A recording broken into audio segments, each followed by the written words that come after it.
Fast Lane on a Friday. It's the Fast Lane on 101 at ESPN with Andrew Marsh, Carey Davis, and Jamie Rivers. I'm Anthony Stalter. 201, your time check is brought to you by Clarkson Jewelers, an officially licensed Rolex jeweler.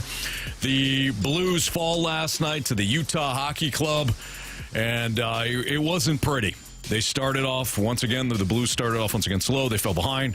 They fall behind 1-0, and one big turnover by Jordan Kyrou leads to a crucial Utah goal, and a struggling Utah Hockey Club winds up leaving Enterprise Center with a victory. Well, the Blues started the game like I started the show, not doing my job.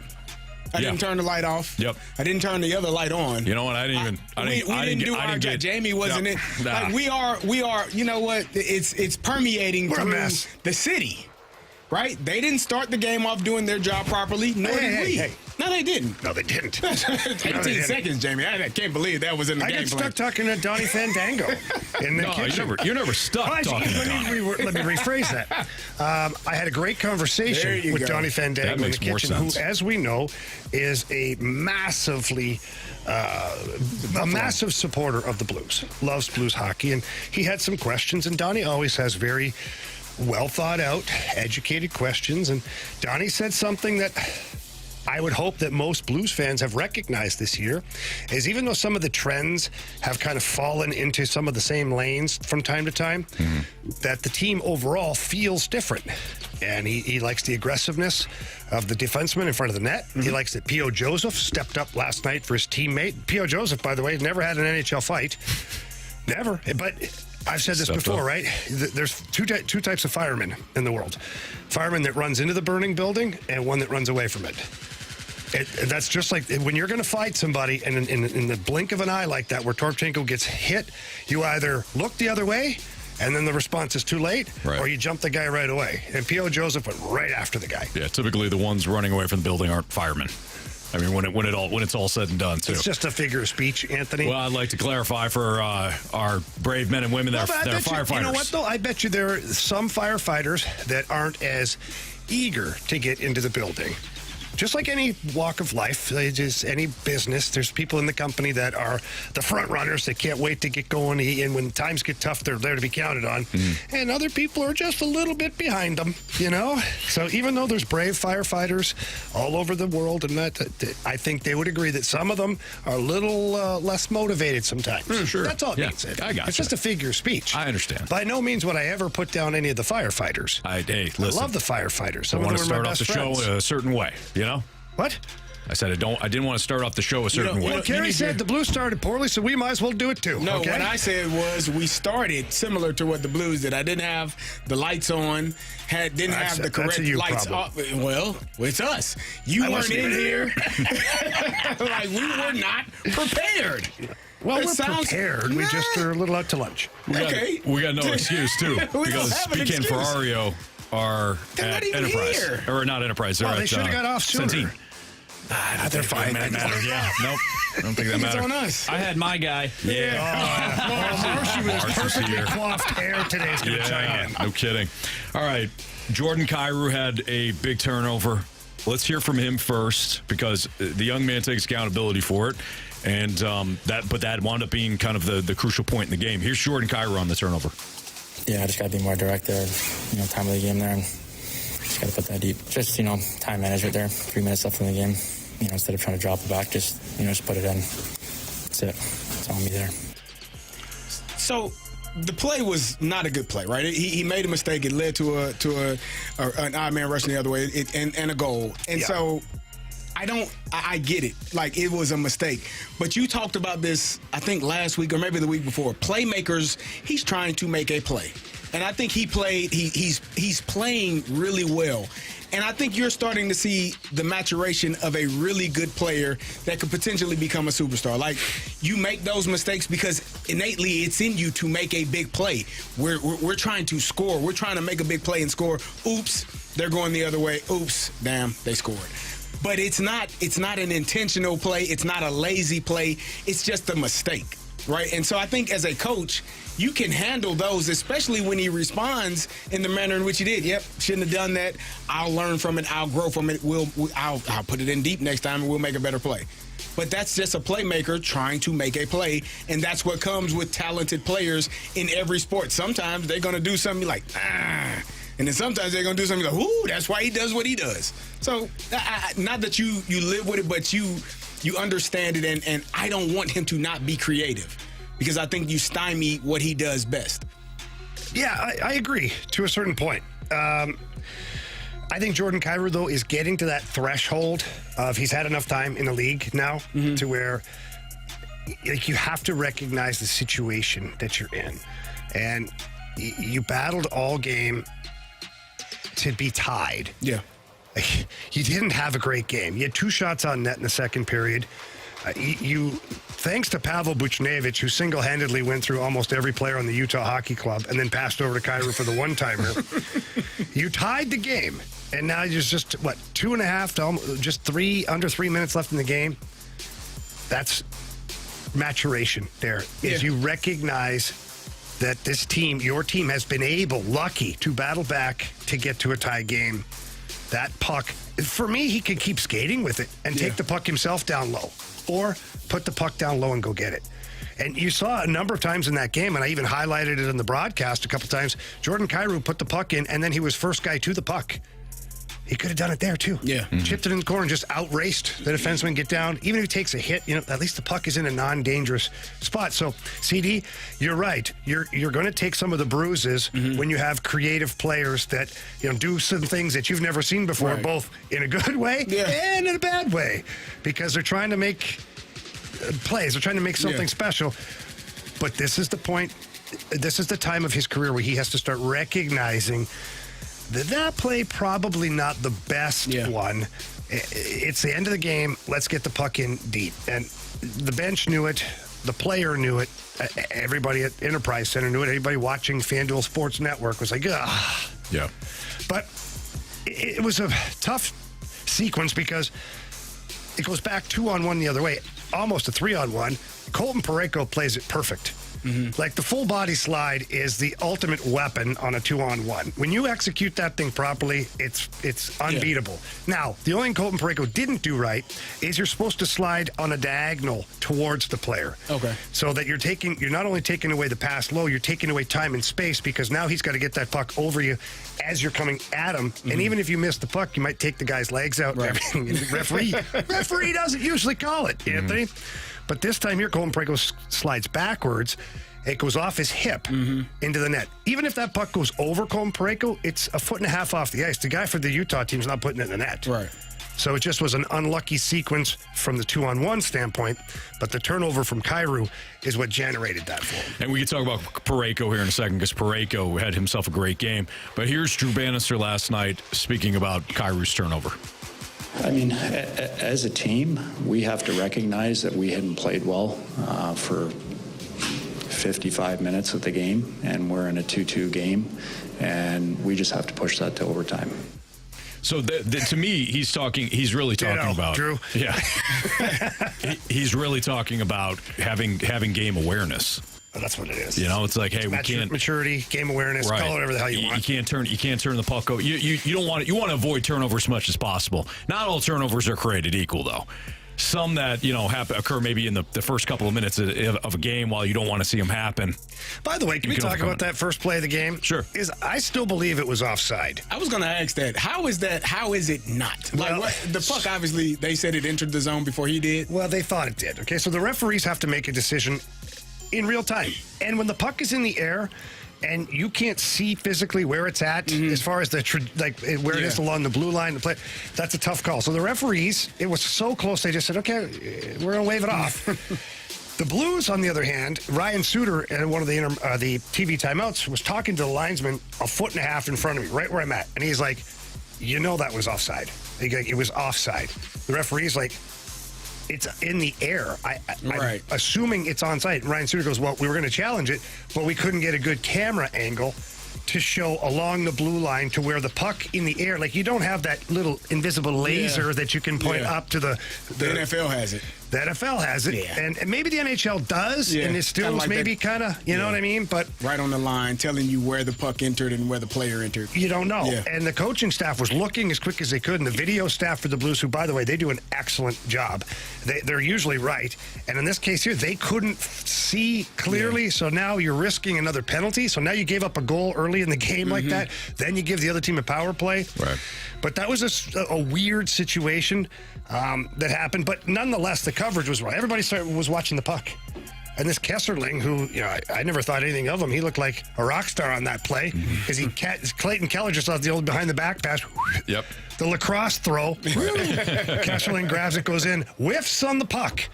He tries to pull it to the backhand, misses the puck, and the puck goes under Joe Hofer. Pretty strategy. Like, I was like, holy Better to be crap. lucky than Really? good. Yeah. I wasn't even fully buckled into my spot between the benches yet. I'm moving my waters around. And then I was like, oh, okay. Not great. Colton Parayko, though. Parayko was outstanding last night. The goal where he acts like he's going to pass it and then decides to keep it and rip it. I mean, that was something special. But his game overall has been excellent. He has really stepped up, especially in wake of these injuries. Who is he? What's going on? Colton Parayko. Colton Parayko. Yeah, no, He was number 55. He's from St. Albert. But he's been here for a Alberta. while. Who is this person? Like, what's going on? Oh, he was here last year, too, No, Carey. he's been here for a while, Jamie. I physically, he's been here. He was a defenseman last year, too. No, I get that. That's beautiful. I expect all of that. Right-handed big shot, man at too. Yeah, right-handed shot. Just a hell of a guy, too. I've seen more of it, though. Why? Yeah. Why am I? It's the maturation process. If you look at Alex Petrangelo's trajectory, because you could say Chris Pronger, Al McInnes, but Al McInnes came to St. Louis as a star. Yeah. Chris Pronger did not. He developed into what he became, but that was a while ago. So for recency, let's use Alex Petrangelo. When he came here, he was good. First round pick, very good player, but then you saw different levels being achieved as the years go by to where you end up with that product. You're like, to this day, you're like, man, why did we get rid of that, right? Yeah. Colton Parayko's the same thing. This is why, Carey, I said 2 years ago when he was injured, and people were like, get rid of Parayko, $6.5 million, just a terrible contract. My name is Dom Lasician, and it's one of the worst contracts in the league. Damn. Look at it now. It's one of the best contracts in the NHL right now at 6.5. You have a number one defenseman who's got double digits in points, and he's only $6.5 million, and he's playing 28 minutes a game here recently at some of the games. Well, okay, I'll take that 6.5. And he's using his speed, which is awesome, and he's just so much more confident offensively. Like last night he comes in, he rings it off the post, and then I did break down the play last night in the broadcast. He hits the post, the puck comes all the way back out for like a breakaway for Utah. Colton Parayko comes back. He hits a top speed of 25 miles per hour to break up the play all the way back. And then his play, Anthony, to your point. Jake Neighbors, by the way, and Pavel Buchnevich, just a perfect zone entry. Jake Neighbors gets right to the blue line, pushes the puck wide, drives through, pulls some of that coverage with him. Pavel Buchnevich then is able to slide that puck sideways to Parayko, who had every intention on giving that puck to Dylan Holloway. I mean, he opened up, and Sergachev was like, foaming at the mouth. I'm going to pick off this puck. And Colton Parayko had the presence of mind to stop the body from making that motion and then zipped it over the glove. I mean, that was an elite play. It was awesome. It was awesome. Blues will get back in action tomorrow against the Capitals, a very good Washington team that has, played exceptionally well to start the season. So the Blues and Capitals will get going tomorrow evening, about 6 o'clock, pregame right here on your home of the Blues at 5 o'clock, 101 ESPN. Bill DeWitt III was on TMA this morning, and one of the things that he was talking about, that a lot of people wanted to hear, was what went wrong over the last decade. Are we starting to finally see some of that accountability from the ownership of the Cardinals? That's next on 101 ESPN.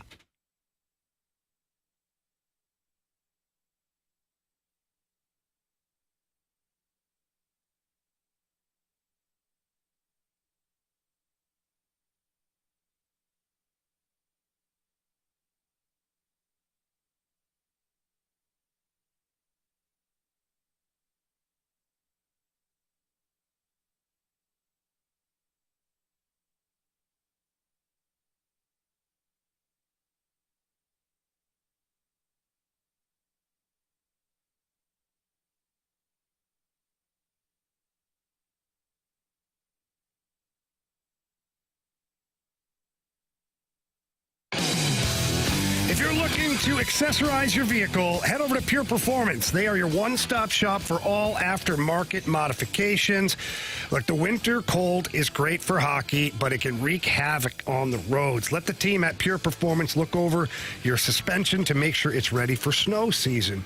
And if you notice your vehicle isn't ready for the ice and snow, Pure Performance is the best place to go for replacement tires for any vehicle. Not just oversized tires, rather.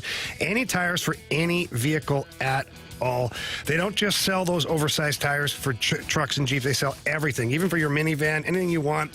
And if you want to have some fun, they've got the lift kits, the leveling kits, the light kits, the running boards, anything you want to make your vehicle look fantastic. They've got it over there in their 25,000 square foot facility located in St. Peter's, right off of Highway 70. When you get in there, ask for Shelby or Caleb. Tell them Jamie Rivers sent you in. They're going to help you out. They're going to find out exactly what you need, what your budget is, hand you off to the technicians, and then you will absolutely love what Pure Performance does for your car.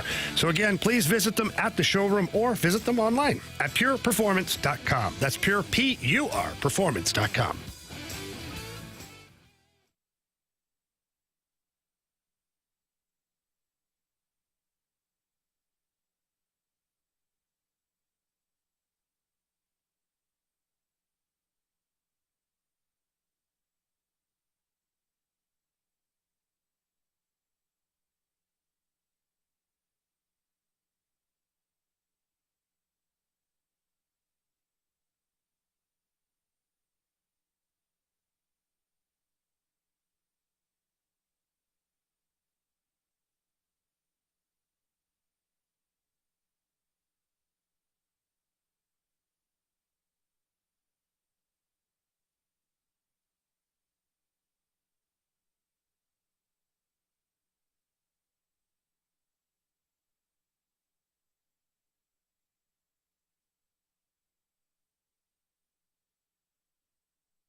Fastlane on 101 ESPN. Jamie Rivers, Carey Davis, Andrew Marsh. I'm Anthony Stalter. Bill DeWitt III was on earlier today on these airwaves with The Morning After, Tim McKernan, and Doug Vaughn. And of course, our guy, the one and only, Martin Kilcoyne. Oh, they're going to talk about Sir Piddles. Well, Jackson's fantastic. Yeah, Jackson's incredible. He wasn't a part of this interview, but well, he was. He was on the board. He was on the board. Yeah, you don't hear his voice. Anthony, it'd be like excluding Marshy. I wouldn't let you do that either. I would never. Although you Marshy. try, I won't let you. I never would. Gary, you know, you were there. Oh, go ahead, sir. And I'm viewed as the negative one. BD3 on what went wrong over the last decade earlier this morning on TMA.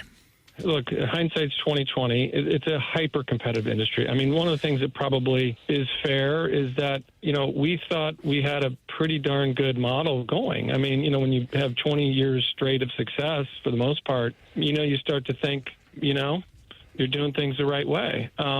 We didn't bring a lot of people in from the outside. I mean, I'm just generalizing. Of course, some were, but and I think we probably, some other teams surpassed us in technology and innovation and applied technology from a player development standpoint, perhaps. So we definitely look back and say we messed up in that regard. I don't think it's maybe quite as dramatic as some have postulated.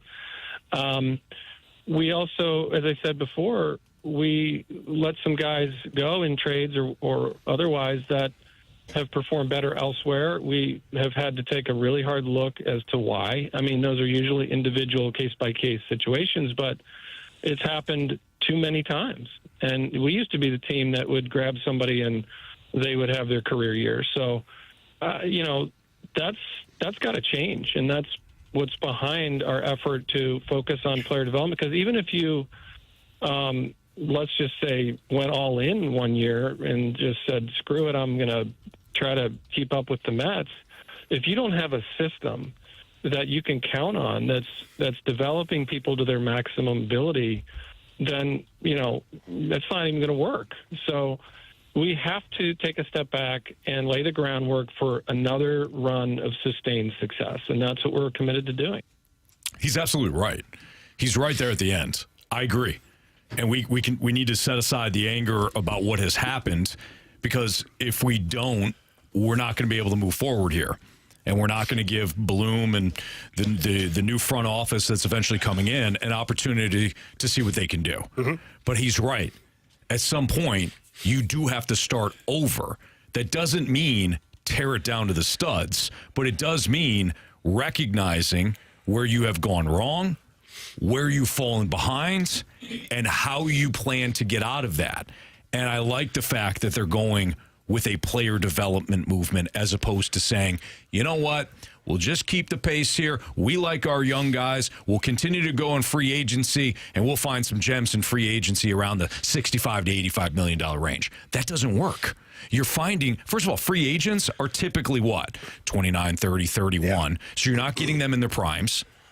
You might be squeezing 1 or 2 extra years out of them. And then if you're not going top shelf, if you're not going for Shohei, you're not going for Bryce Harper, you're not going for these other big names, you're going for slightly above average players. The production's not going to match. So I like the fact they're saying, we're not doing that anymore. That has been our model. It has not worked. We're going player development now. So here's the way when I heard the interview, first of all, I thought it was an awesome interview. Hats off to Tim McKernan, Marty Kilcoyne, Jackson, everybody on the crew at TMA did a great job of turning that into a conversation more than an interview. Mm-hmm. And hats off to Bill DeWitt III. I thought he did a great job of explaining certain things that maybe were explained wrong. I thought he did a good job of owning certain things that he said that he knew, now he knows didn't rub the fan base the right way. Right.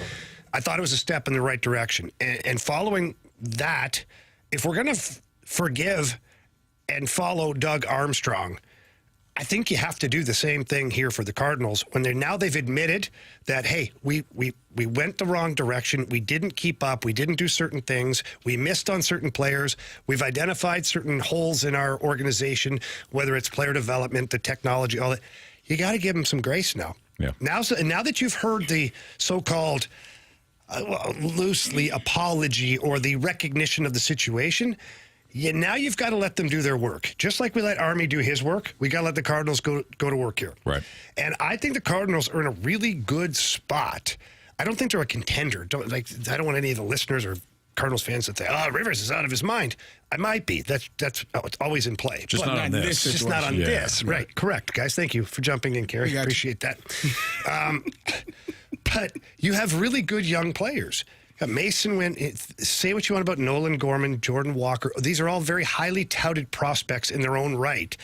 So your foundation, at least you've got something there. Imagine if you had nothing, and now you've got to trade away all the big pieces, and you're going to be crap. That's a rebuild. That's a rebuild. I think the Cardinals are somewhere where the Blues started this retool to where you've got some good young pieces in place. Now it's time to build around them. Keep adding some veteran guys like the Blues this summer still added Ryan Suter, which, by the way, what a great ad he is. They added Radek Faksa, another great ad. Oscar Sundqvist extended him, a veteran player, so that the Dylan Holloways, the Jordan Kyrous, the Robert Thomases, those guys have some help while they finish this retool. Yeah. So my overall thought is that the Cardinals have finally identified to the fan base of what they've done wrong, accepted blame, and now they're trying to map out what the road ahead looks like. I think to the first part of it, he explained, kind of how they got to this situation in this place. It sounded like complacency. It sounded like, we had been so good for so long that, it was working. If it ain't broke, why fix it? Kind of mindset. But then he sounded contrite. Like, we realized that there are some missteps here. We needed to kind of readjust and figure out how to get better at what we haven't done well in the past. Yeah. He talked about players going elsewhere and having success, and them taking a hard look at why.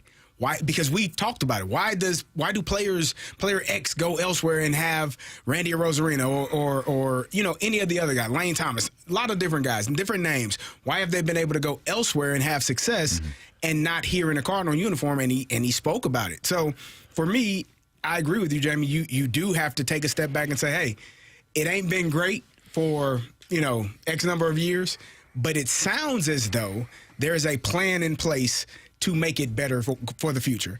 And I'm happy with it. I'm excited to hear it. I'm excited to watch this transformation, this transition from old to new, and watch these younger players that we're going to be watching for the next couple of years have some growing pains, some bumps in the road, but also learn and get better. And I think, this has to be the mindset. 3 to 5 years is when you should be in that window, hopefully, for making a championship run. So, and if you get there sooner, that's just a blessing. But if not, 3 to 5 years should be the mindset and the motto as to how long it's going to take to get to that spot. We'll have more on this because there's a lot to unpack with the interview. I agree, Jamie. I think that all parties involved did a great job with it, and I do think that there was a lot of kind of, I realized even Bill DeWitt III said, I even stepped in it when I was talking about like the marketing and the game day and all that stuff. And he said, look, ultimately it's going to come down to wins and losses over time. So I think he did a good job. And we'll kind of look at that interview as a whole, Marsh, and kind of break it down moving forward. Anthony, what the hell is going on? No, it was just we were engaging you because I'm bringing you in. I'm going to activate the mic drops. Yes. So if you've listened to that this morning on TMA, then please leave us a mic drop. If you haven't listened to it, go back, download the podcast, and listen to it. It's brought to you by Dobbs Tire and Auto Centers. Nice job. And chime in on the mic drop feature 101 ESPN mobile app. I am super curious to see what Cardinal baseball fans feel like after listening to Bill DeWitt III. There you go. Jamie Rivers, Carey Davis, Andrew Marsh, Anthony Stalter. Thursday Night Football. That was exciting. Ravens got a dub. We are now up 5 on the Rizzuto show. I don't blame them for rolling the dice. They all took the Bengals? They all took the Bengals. They all took the Bengals, eh? It almost gashed for them, too. They. So you know that. I kind of feel like the corner that, even though the wide receiver dropped the ball, we're doing it doesn't feel good. We won. Doesn't matter how. They don't ask how. Winning doesn't feel good. Winning always feels good. How. Yeah, but I mean, when like a cornerback was on a receiver and he really kind of trailed and the wide receiver dropped the ball and then the cornerback is like celebrating. Yeah. Catch the ball. That's what I tell him. Maybe he yelled and made him nervous. Jamar Chase caught a lot of passes last night for a lot of yards. It didn't matter in the end. One thing I don't want to hear about is the refs. That's next on 101 ESPN.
101 ESPN Sports Center.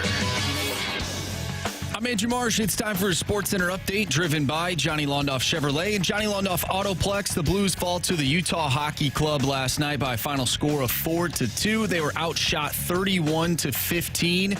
We talked earlier about the Blues, and we'll continue talking about your St. Louis Blues throughout the remainder of the show. Also last night, Thursday Night Football, the Ravens defeated the Bengals 35-34. We're going to dive into Thursday Night Football next, right here in the Fast Lane. I'm Andrew Marsh. And this Sports Center update is driven by Johnny Londoff Chevrolet and Johnny Londoff Autoplex. See them at londoff.com. Chevy, together we drive. Are you kidding me?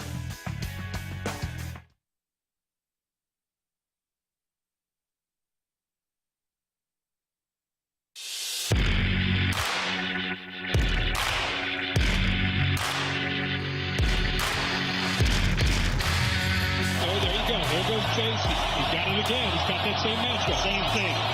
Yosevich to the right side. Chase to the left side. To the right side he goes. Incomplete at the goal line. Washington breaking it up. Al Michaels on the call last night. Prime Video as the Ravens hold on to beat the Bengals. 35-34 Wilds game. I thought Cincinnati dominated. Maybe not dominated. That's too strong of a word. I thought Cincinnati was the better team last night for about 2.5 quarters. I thought they outplayed Baltimore in the first half. Had it not been for Chase Brown fumbling, I wonder if the Bengals continue to keep pace and they wind up winning that game. But credit Lamar, who had another sensational night. He had 4 touchdowns on the evening to match Joe Burrow. The Ravens got it done. That secondary is a problem. I've been saying it's a problem now for weeks. Why is it a problem? You see how tired Jamar Chase was from catching football? Oh, man. Jamar Chase, bad, record night. Wow. 264 yards on 11 catches and 3 touchdowns. Just absolutely remarkable. One thing I don't want to hear, though, is about the referees.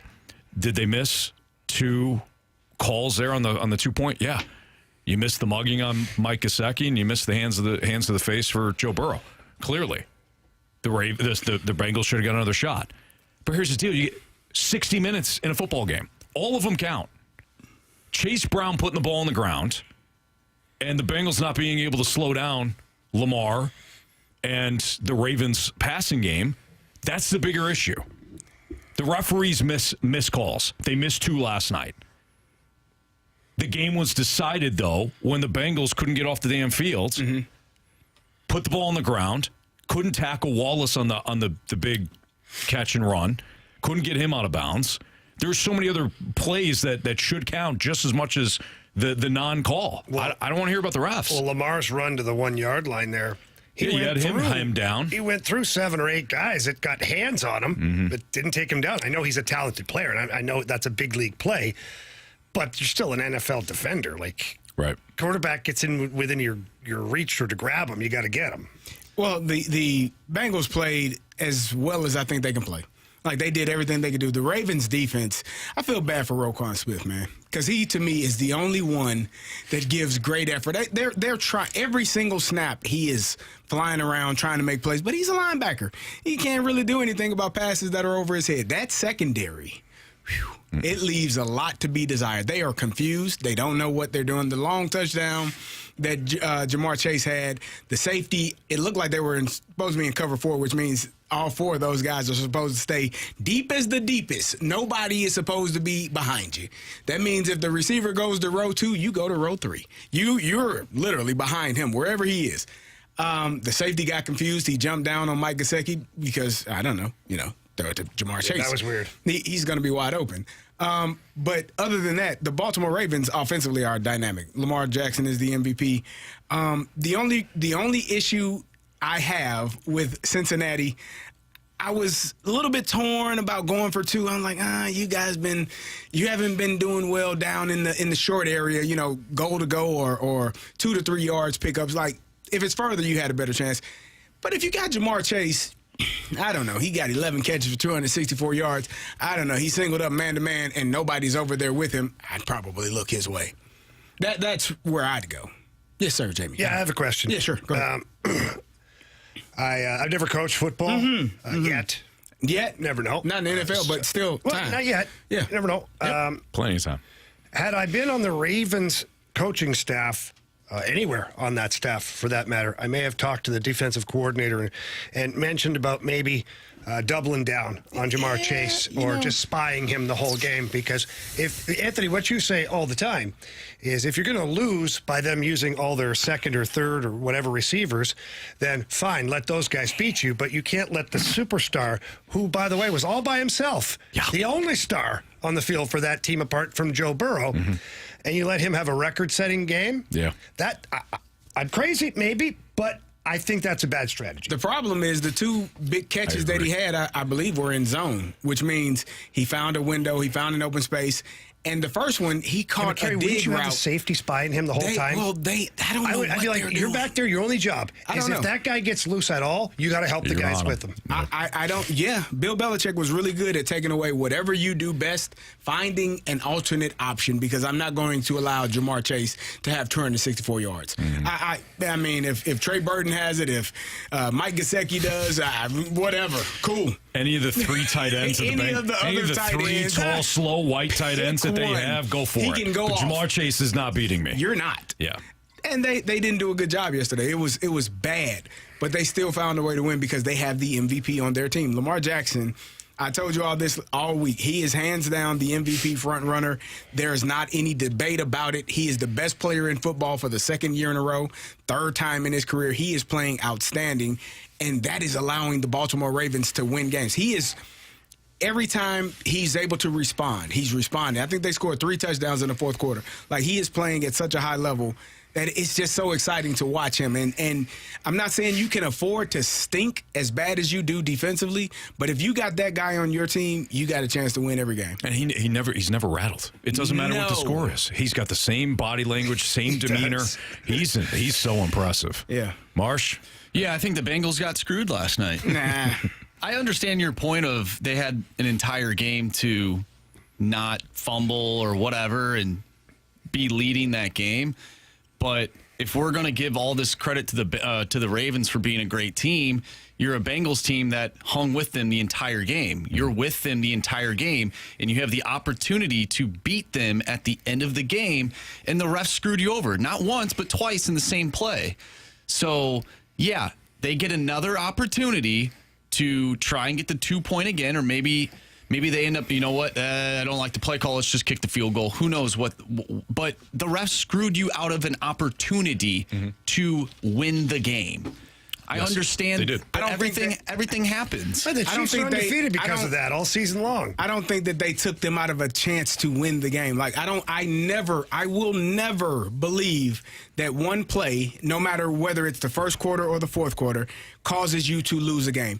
Chase Brown fumbling that ball when you're up 14, that probably cost you to lose that game. That is a terrible turnover, and that is my Illini brethren. You cannot fumble that ball in that moment because at that point, you're up 2 touchdowns. You gave Baltimore the momentum. They were on the plus side. They went down and scored, and then they scored again. So now you're in a position where you have a chance to take a 3-score lead, and now you're only up 1 score after that fumble. I get what you're saying. I get what you're saying, and I don't disagree in a sense. Like, throughout the entire game, like, yeah, you had opportunities to bury that team and you didn't. That's the game of football. That's the game of sports. Like, that's how sports works.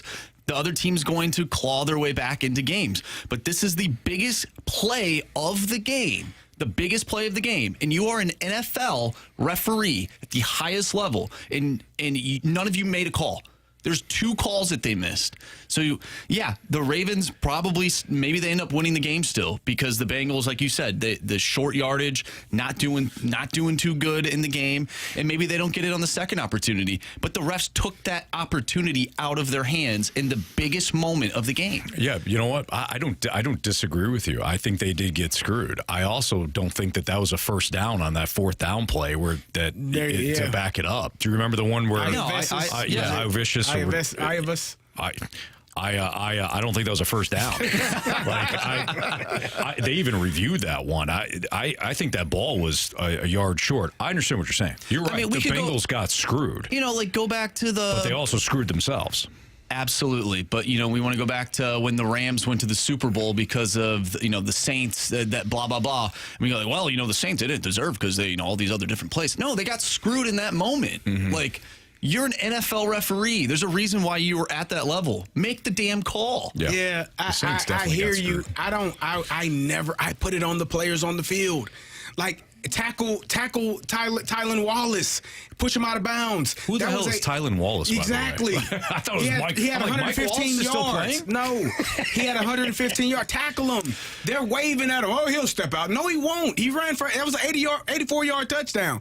Like, there were plays where the Bengals had many opportunities to get off the field. There was a play where Trey Hendrickson could have tackled Lamar and just missed him. Like, it's a game of inches, but I can't say that the referees blowing a call or missing a call, no matter when it was, is the reason that they lost. They lost because they did not stop the best player in the league, and they didn't make timely decisions and score when they needed to.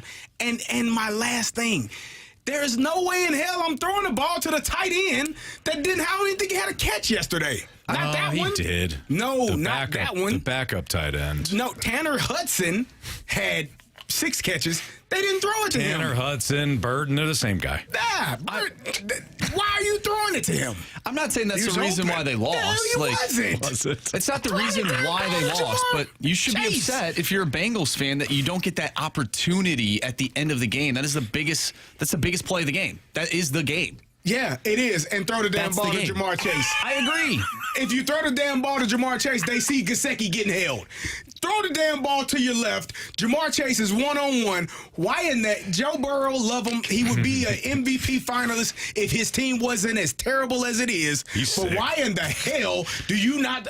He is man-to-man against a guy that got 264 yards and 3 touchdowns. You think I ain't throwing him the damn ball? Carey, who are you throwing the ball to? Jamar Chase. He wears number 1. He been carving up this defense on. He went in motion, and they followed him in motion. That's a telltale sign that it's man-to-man. Gesicki, get your butt out the way. We're throwing it to – I would have told the defense, hey, it's going to him. I'd put 2 people on him. Hey, Anthony. The hell are y'all doing? I just want to carry a Gesicki jersey. Oh, my God. And what if he drops the ball? He drops the damn ball. And then you get another opportunity because they missed the call. He drops the ball. But I'm going to my guy. I don't disagree with you. I don't disagree with you. I'm just saying they got screwed out of an opportunity. They screwed themselves. This is fun. They screwed themselves. Throw the ball to Jamar Chase. I trust he's going to catch it. I don't give a damn how many people over there. He did all night. You throw to the third tight end? You got to be kidding me, man. Yeah, what the hell are you doing? I love Joe Bird. That's it. I don't know I don't even know what his name is. The hell you doing? That's Carey Davis, Jamie Rivers, Andrew Marsh.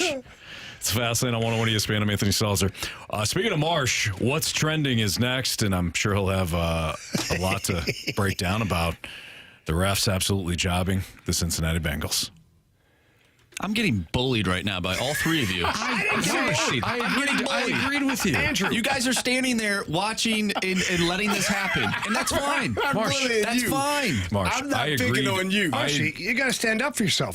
I am. I agreed with you. They got jobbed. They did. That's all I was saying. I also think that, as I mentioned before, they screwed themselves.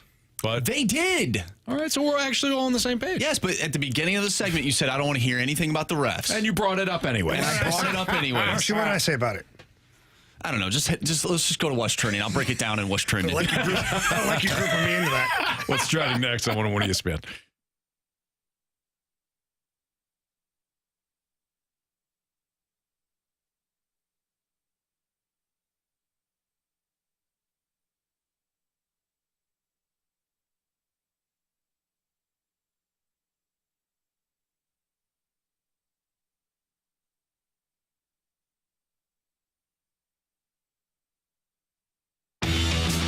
November is a great month over at Twin Peaks in Maplewood. Hey, if you're a veteran or serving active duty with military ID, come on into Twin Peaks. Receive a free lunch from 11 a.m. to 3 p.m. The lodge loves the current and former military members, and you can feast on 4 epic options free of charge. Just an awesome promotion going on over there at Twin Peaks. And while you're there, check out some of the sporting events that are happening. You've got all sorts of games on TV at night. You got hockey, you've got football on Thursdays and Sundays and Mondays, and college football. A lot of great things to watch on the TVs. And the food is fantastic. You hear me talk about these things all the time. Check out their menu. They've got some brand new menu items. They continuously mix it up so that everybody can have something that they like. The staff is fantastic. They're fun to be around. They got great suggestions when it comes time to select things from the menu. And of course, let's not forget the 29-degree man-sized drafts. Those are fantastic. They're cold. They go down so smooth. And all of that is available over at Twin Peaks. Eats, drinks, scenic views.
It's time to find out what's going on in the sports world with What's Trending Now. Brought to you by Goodwill. Donate a car and get tickets to the St. Louis Cardinals.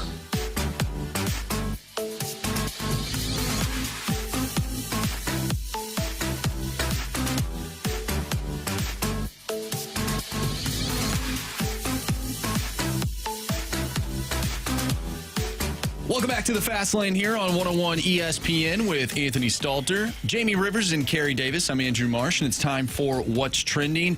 I wanted to bring this up the other day, but Jamie, you were not here at the time, but I thought we could bring it up now. And this is something that we talked about, I want to say maybe a month or so ago, when it as it pertains to college hockey players and major junior hockey players. So this is some pretty big news.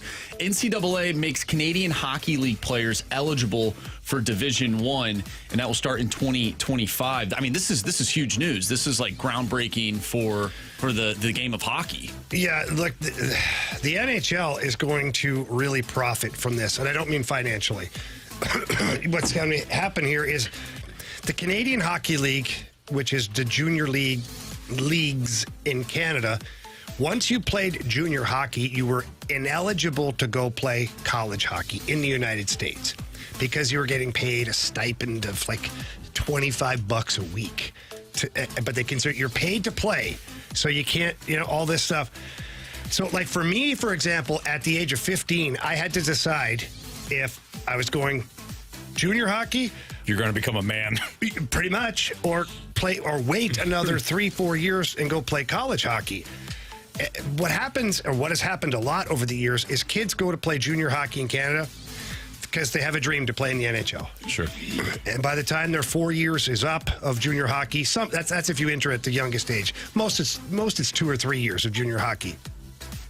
If you end your career and you don't get an NHL contract, you cannot go to school. You can go to a Canadian university, but that's like, it's good hockey, but no NHL teams are really scouting those games. So this is going to give an opportunity now to the kid who might be a late bloomer. Maybe he plays junior hockey, and by the time he's 19, turning 20, he's finding out how good he can be. Now that player can go play college hockey, go to Boston University, Michigan, you name it, and then get 4 more years of development and an education at the same time, so that if the NHL's not part of the future for him, it's fine. Got 4 years of college, come out of there with a degree, hopefully, and you can go live your life. But if, let's say, hockey is your future, now NHL teams, if they draft a player, or they don't draft a player and they see this guy playing college hockey, holy crap, his career would have been over before. Yeah. And now they're able to continue playing college hockey and develop and be seen and whatnot. So I think this is huge news. And it never made sense to me anyways, because down here in the United States, they have the USHL, which is junior hockey. Most of the players who commit to D1 colleges are playing USHL hockey. So it's like you can play junior hockey in the United States, we can't play junior hockey in Canada? Yeah. It never made sense. So Wasn't it because they're making money, though? Yeah, ish. Everybody's making money now, isn't they? Yeah. Aren't they? Ish. The hockey's way behind on the NIL stuff, but yeah. I just think it's a great thing for a lot of hockey players, and I do feel like the NHL is going to be the ones that are the biggest benefactors, because you're going to have a whole bunch of kids now that can go play college hockey, and if they're not drafted by the age of like 18 or 19, they're free agents. So you find a kid that's a diamond in the rough that all of a sudden blossoms at 22 years old, you can just go offer him a contract and it's go to the highest bidder. So I think the more teams are going to find better hockey players, and the league is going to just get better because of it. Do you think this hurts major junior hockey from like a state's perspective? Oh, down here, like in USHL? Well, no, just like, because, there's kids that if they don't go to college, they'll go play either in the OHL, WHL, maybe the Q. But Marshy, it's great because if they go play junior hockey in Canada, so Canada now can actually get a bigger pool of players that want to go play up there, because those players will not be deemed ineligible to go to college. Think of how many players down in the United States wanted to go try junior hockey in the OHL or the WHL, but they couldn't, because all of a sudden, the moment you do, you're done. You can't go to college. So now it's going to open up the borders, so to say, when it comes to hockey, and players can go play a year or two in the OHL. And if they don't like it, they can still go to college. Yeah. I think it's great. I love it. Perfect. Real quick here before we move on, found this to be interesting. New York sportsbooks, this is according to David Purdom, ESPN staff writer. New York sportsbooks rake in a record $2.3 billion in bets in October. That's That's insane. One of the little nuggets here in this article is only 15 NFL underdogs pulled outright upsets in October compared to 26 in September. And that was something that we were really surprised by early on in the season, at least the NFL season. Like, man, there's so many upsets. Like, we don't really know who's good, who's not. Yeah. But it seems like things are starting to tail off, at least in that regard. And now we're starting to see some of the, at least in the NFL, the teams that are good, they're starting to emerge, and I feel like that's why there's that separation now within the NFL, at least from a standing standpoint. Yeah, definitely. I mean, there's no more preseason. The starters aren't playing in preseason. I think September has kind of become that free for all because teams are still finding their way, and then you get to October, and then you use the right word, Marsh. You separate the teams start to separate from each other. So I think you start to see better play in October, and then in November, it is all about contenders and who's healthy, and that's what we have now. So we've got better matchups in terms of the games, but I do think you're going to see the same amount of upsets or lack thereof in November as you did in October. Again, barring everybody stays healthy. All right, it's the Fast Lane on 101 ESPN. Andrew Marsh, Carey Davis, Jamie Rivers, and Anthony Stalter. What is going on with the Blues offensively? Jamie's got some thoughts on how they can jumpstart this offense next on 101 ESPN.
first thing that stood out to me was just our forecheck.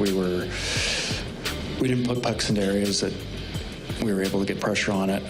When we did, our second guy was late arriving, and it was too easy for them to break out. We didn't put enough pressure on their defense early on when they went down to 5 to really generate much ozone time. It has nothing to do with structure. I mean, we haven't changed anything since 2 games ago. So. That was Drew Bannister on why there seems to be a lack of offense right now for the Blues. It's a Fast Lane on 101 ESPN 305. Your time check is brought to you by Clarkson Jewelers, an officially licensed Rolex jeweler, with Andrew Marsh, Carey Davis, and Jamie Rivers. I'm Anthony Stalter. Jamie, is it simply because Robert Thomas is out that the Blues are struggling offensively? No. He's missed. And so is Broberg. Can't get over the fact that Broberg was tied for the lead on the team offensively when he got injured. So, look, every regular player you have that hurts your offense, especially when you're looking to score goals. But what Drew Bannister's talking about there is that the Blues in the last 2 games leading up to last night, we talked about how they were heavy on the forecheck. They disrupted plays, and they made life very difficult for the Leafs, made life very difficult for the Lightning. It's pretty simple. If you're going to be a team like the Blues and you want to be aggressive on the forecheck, it's not one guy, it's 5 guys. And we went through this last year, and remember, let's just refresh people's memories here. The Blues were called a rush team last year because they couldn't really possess the puck in the offensive zone. They weren't able to have extended periods of time in the offensive zone. Why is that? Because they were not very good at forechecking. And so the forecheck starts with good puck placement. You put it to an area where the other team can't get to it clean, which means there's going to be a battle for the puck at some point. Ultimately, you'd like to be a 50-50 puck to where you're arriving at the same time, so now you can make body contact, disrupt the puck. But that's the F1, the first guy in. That's what they call him, F1. F2, the second guy, he has to be right there. He is responsible for picking up the loose change or making secondary contact with the next player that touches the puck from the opposing team. When you're late, like Drew Bannister just said, then the defenseman or whoever goes back absorbs the contact, moves the puck to another area, teammate grabs it, and they exit the zone. And now you're caught. It's like running the wrong way. Everybody's going the other way, and you're headed up the ice, and they're headed back the other way. You're screwed. Yeah. So in order for the Blues to create more offensively, starting with the forecheck, the first 2 guys have to be in hard after the puck. And F1 has to get in. We always call them the hunter. F1, you're the hunter. All that means is you find the guy that's near the puck and you eliminate him and you create a turnover. And F2 picks up the loose change. And that's getting to the loose puck and eliminating the next guy. F3 is the high guy. And he plays above the puck so that if the puck somehow squirts to one side or the other, they can either go get the puck or then initiate the third point of contact of disrupting the winger or the forward. And then your defenseman, their job is to be up inside the blue line so that if the loose change finds its way up to the blue line, you're keeping it onside and you're keeping the pressure down into the offensive zone. The Blues have not been doing that. F1 was solid last night, getting in, hunting, but then F2 was like, I don't know, maybe I'm going, maybe I'm not. I'm not saying they weren't trying, it just was disconnected. And so that's a big part of why they're not sustaining any zone time. And you don't have the horses to be a rush team. Like, you don't have Matthews, Marner, Tavares, Nylander, McDavid, Draisaitl, McKinnon. Like, go through their list of, like, super talented players. It's not that you don't have talented players. You don't have that level of talent to where you can just go with it. So you'd say F2 is supposed to pick up the loose change. Then What does he do with it? Well, you possess it then. Now you've got control. Usually then you like to go low to high. So teams come back in the defensive zone, they shrink to the puck. So they protect the house and they shrink to the puck, take away the dangerous areas, and they try to outman you down low to regain possession of the puck. The second guy who gets the puck, his job now is to go from one side of the ice to the other, or once from low to high. And what that does is it spreads out the coverage then. So now the other team can no longer stay in their little cocoon. Now they have to apply pressure somewhere. So then somebody leaves the herd to go pressure the puck. Well, now the players who just made the play, now they can go to where that player was, and now you can make a play and create offense. Or you cycle the puck back down low, you tire them out. At some point, there is an opening for you to try and create offense. Or if it comes low to high to the defenseman, they go D to D. Now you've really spread it out, and most of the time you've created a shooting lane for yourself. So now the F1 who got in on the puck, he sees it go low to high, D to D, goes right to the front of the net. And then the shot comes, and you create an offensive opportunity. So the disconnect is coming from the F2. Yes. So what is happening? He's not picking up the loose change. He's either not reading it the right way, or he's not getting in quick enough. Okay. If he's not getting in quick enough, that's an easy fix, because you just get in on your horse. If he's not reading the play correctly and he's not going to the areas where he's supposed to go, well, that's a coachable thing. Now that's video time. That's as quick as an iPad on the bench. And you go, hey, what are you doing here? You're over here. You should be over here. Yeah. And I'm watching. Or if it's the effort, if he's not getting there quick enough, you take the iPad and you go, okay, see how your feet are moving here all the way through the neutral zone? Why did they stop moving at the blue line? Gotcha. Now you're coasting. Yeah. Well, I'm reading the play. Okay, but you're not doing anything. Your horse. Yeah. You're not creating any pressure on the opposition. And guys do that sometimes inadvertently. Is you're go, and you plant the feet and you're trying to read the play and see what's going on, but you're gliding. And as soon as you start to glide, now you're not as effective. You're not taking away my time and space. For a defenseman, I love when guys glide. I mean, that's perfect. Now I can get on my horse and get busy and get the puck out of here. You know where you're going. 100%. You're going right to the puck. Yep. Is that more of the F2 is waiting for that puck to maybe pop out so they can get a shot instead of going down there and retrieving it, helping to retrieve it, and then passing it, swing it? And sometimes there's confusion, too. Sometimes F2 and F3 are at the same spot, the neutral zone, Gotcha. And you don't know who's going to be who.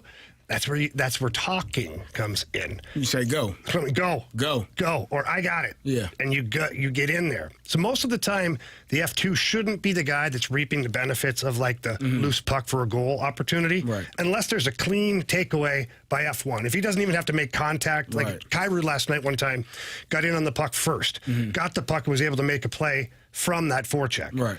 But usually when the contact happens, F2 should be right there. So he's not really in a position to be like waiting in the weeds. Yeah. That's F3's job. Gotcha. And you see Braden Shen last night, there was a great forecheck. He had a great shot on He ended up coming around, and then he stopped right in the middle, in the sweet spot. The puck popped out, and he got a shot. That's because the forecheck was initiated properly on that one.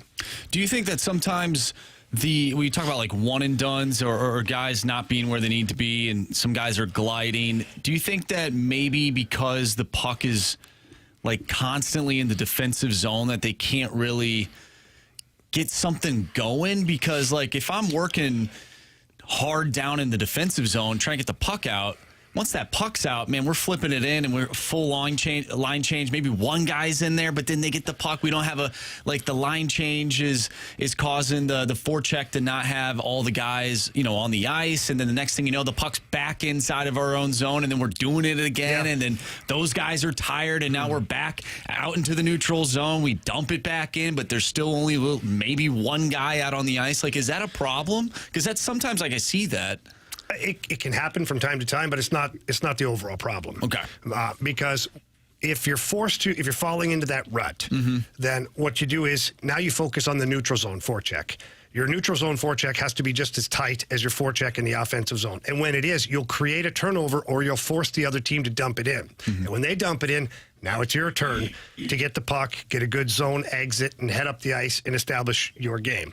We had a couple of things here on the text chain. I don't know if they're serious or not, but someone says, what is F1, F2? It's just forward one, forward two.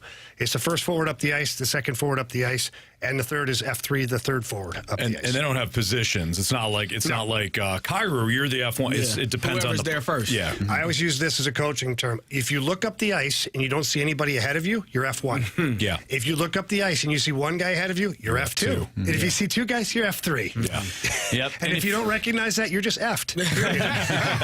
Someone wanted to know where the FU position was. Well, that's usually in the middle of the bench. That makes a lot of sense. Yeah. Or the press box. It's Fascinating 101 ESPN NFL Week 10 storylines. We're going to take each individual matchup or the bigger games, and we're going to say, what is the storyline for this for us individually? That's next on 101 ESPN.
It's Fastlane on 101 at ESPN. NFL Week 10 started off last night with the Ravens narrowly escaping a 2-point conversion attempt and an absolute terrible referee ref job there. I just mean terrible. Yeah, guys, I think you really, when you really break it down, the Bengals probably lost that game midway through the game. Absolutely, when Chase Brown fumbled it. I'm just kidding. They got screwed them. They got screwed. If you missed it earlier, Marsh claimed that he was bullied by us. Based on I some apologize, takes. Marshy. I don't want to bully you. I felt like Will Ferrell on that merry-go-round. In Step Brothers? Yeah. I was like, what is that white thing on the ground? All right. What's the storyline for you guys? What's the storyline in the Bills-Colts game? Because for me, it's if the Colts lose this game and it doesn't look good again, you gotta go back. Do you go back to Anthony Richardson? I'm surprised that they didn't go back to him for this game. I'm with you. I'm surprised. Joe Flacco did nothing. Even Joe said that. Joe did nothing to warrant another start. Oh, stop. He did lots. He didn't do it. He did not do enough. Guy's a Hall of Famer. You bite your tongue. He's probably not, but he's a great quarterback. Very good. Hall of very good. The Hall of very good. Hall of very good. Yeah. Super Bowl winner. Very strong eyebrow. Yeah. Yeah, no, He's been definitely. playing for 20 years almost. I don't know. All right, what's the storyline for you Broncos-Chiefs? I said it the other day. The Broncos are a team that could surprise you. Like this is anytime you're playing a division rival. Obviously, the Chiefs are 8-0. They've been very good this year. They haven't been great. They've been very good defensively. Offensively, there have been some things left to be desired. Anytime you're playing a division rival, I think anything can happen because those teams know each other so well. It's in Kansas City, so I think the Broncos could surprise some people. Not going to say that they will win, but if I were to put a coin or two on it, I think this is a nice measuring stick game for the Broncos. They got smoked last week by Baltimore, but Baltimore was pissed off after losing to Jameis Winston and company the week prior. So, where are you right now in this division? Because the Raiders are terrible. The Chargers are really good, but and they'll probably only get better too for upcoming seasons because the Chargers are really good. I think the Chargers are solid. I think they're good. Okay, they're good. Okay, they're a good team. They're a good team. They're solid. They're only going to get better though. Yeah. Once they start adding talent, that team's not even that talented, and they're winning games. So where are you in the division? I think that's the storyline here with Broncos and Chiefs. 49ers and Bucks. Christian McCaffrey might be back. Looks like he's practicing and maybe ready to play this week. I don't know, but I got the 49ers. The 49ers, even though I was looking at it the other day, every receiver on their team is injured except for the one guy that got shot earlier this season, not this year. Pearsall. Not making fun of that, but he's the only one that is going into the game without a designation next to his name, an injury designation. So but I still think that they're the better team because the Bucks got a lot of injuries as well. Yeah, they're riddled right now. Yeah, so it's two the injured 49ers teams. B squad is better than the Bucks B Probably. squad. Yeah, that's why I look at it. Yeah, I feel like for this matchup, I think the storyline is: are we going to start to see these two teams go in like opposite directions? The 49ers have been hanging around, basically trying to stay afloat because of their injuries. Yeah. But now, if you get Christian McCaffrey back and you're getting these guys back. Is this when the 49ers start to ascend in the AFC West? I think so. I think this is the game. I don't think it matters. You don't think it matters that... Not in the NFC West. I think they may be... Did I say AFC? I meant NFC. No, you said NFC. Okay. But I'm saying not in their division. I think they'll win this game, but I don't know that this is the thing that catapults them to win the division. I just mean like this is like if we were to circle, hey, when did the 49ers start their ascend? I would circle this game. Well, especially if Christian McCaffrey comes back. Right. If he's available, then you're starting the path back to what you should have been to start the season. And then hopefully you continue to get guys back. And, right. You're coming off the bye. Like this is kind of setting up perfectly for a 49ers stomping. And the Bucks too, like the injuries they've got, short week. They might be headed in the other direction. And what started out to be a promising year for them, and quite honestly, I felt that they were the division favorites, even though Turkey football and went to Atlanta. Mm-hmm. Now I don't see them making the playoffs. With all the parity going on in the NFL right now, if the 49ers do make the playoffs, let's say they go to the Super Bowl and we get a Chiefs and 49ers Super Bowl again, like would you be disappointed in that, given everything that's happened this season? Very. Yeah, probably. Yeah, just based on the matchup. Are they those? I mean, those aren't the two best teams right now. They've given us Detroit some great Lions. Super Bowls. Hear me roar, Carey. Those guys are. I mean, really right good. now, like Those a guys are pretty good. Lions-Ravens Super Bowl, give me the over. Oh, It's going to be please. 55. They'll score 80. If it's both teams. Lions-Ravens, the Ravens are screwed. I don't know. No, the Lions' offense is just too good for the Ravens. I don't disagree with that. That's I'm talking all about the saying. over. I think it's 48-45. Yeah. If it's Lions-Ravens. But the Lions winning. Sure. Maybe. Yes. Get on board, Of course. damn it. Yeah. You don't have to. Why? You kicked me off Yeah, I last kicked time. you off the wagon. You're not allowed on the whole welcome train, but you did live in Detroit. I did. At least No show lie. From Detroit. I lived show in a little bit of loyalty. 7.5 miles is where he said. Yeah. Yeah. It was me, Mom Eminem, spaghetti. He was half a block Bombing away. on my sweater half a already. block away. That's big block. Yeah. Kid Rock up in Troy. Hey. Kid Rock. I love the fact that people think like he's some hardcore guy. Yeah. He's from Romeo, Michigan. His dad owned like 3 car lots. Silver spoon. Now, I will say this. He did go live in the city on his own. He did. He got a girl pregnant like in high school, and he's got Right. Bobby Jr.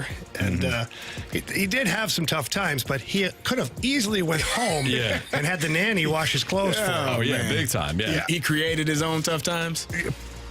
You know what? I don't know. He moved to 6.5 miles. He moved. did. He moved there intentionally. I was on 7.5. Eminem was 8. No, him and his dad did have a rocky go though for a while, and I think that's what he left home and whatnot. He's a great guy. He's a great musician too. He's a good dude. I know some people. Yeah. I don't know. So he does something on stage. Gary, I don't know if you've ever seen one of his live shows, but he's got a massive band, like all sorts of different instruments and DJs and all this stuff. He'll go from one station to the next and play every single instrument. Really? Yeah, the drums, the bass, the That's guitar. pretty cool. That's pretty cool. Everything. That is cool. It's pretty wild. All right. Steelers.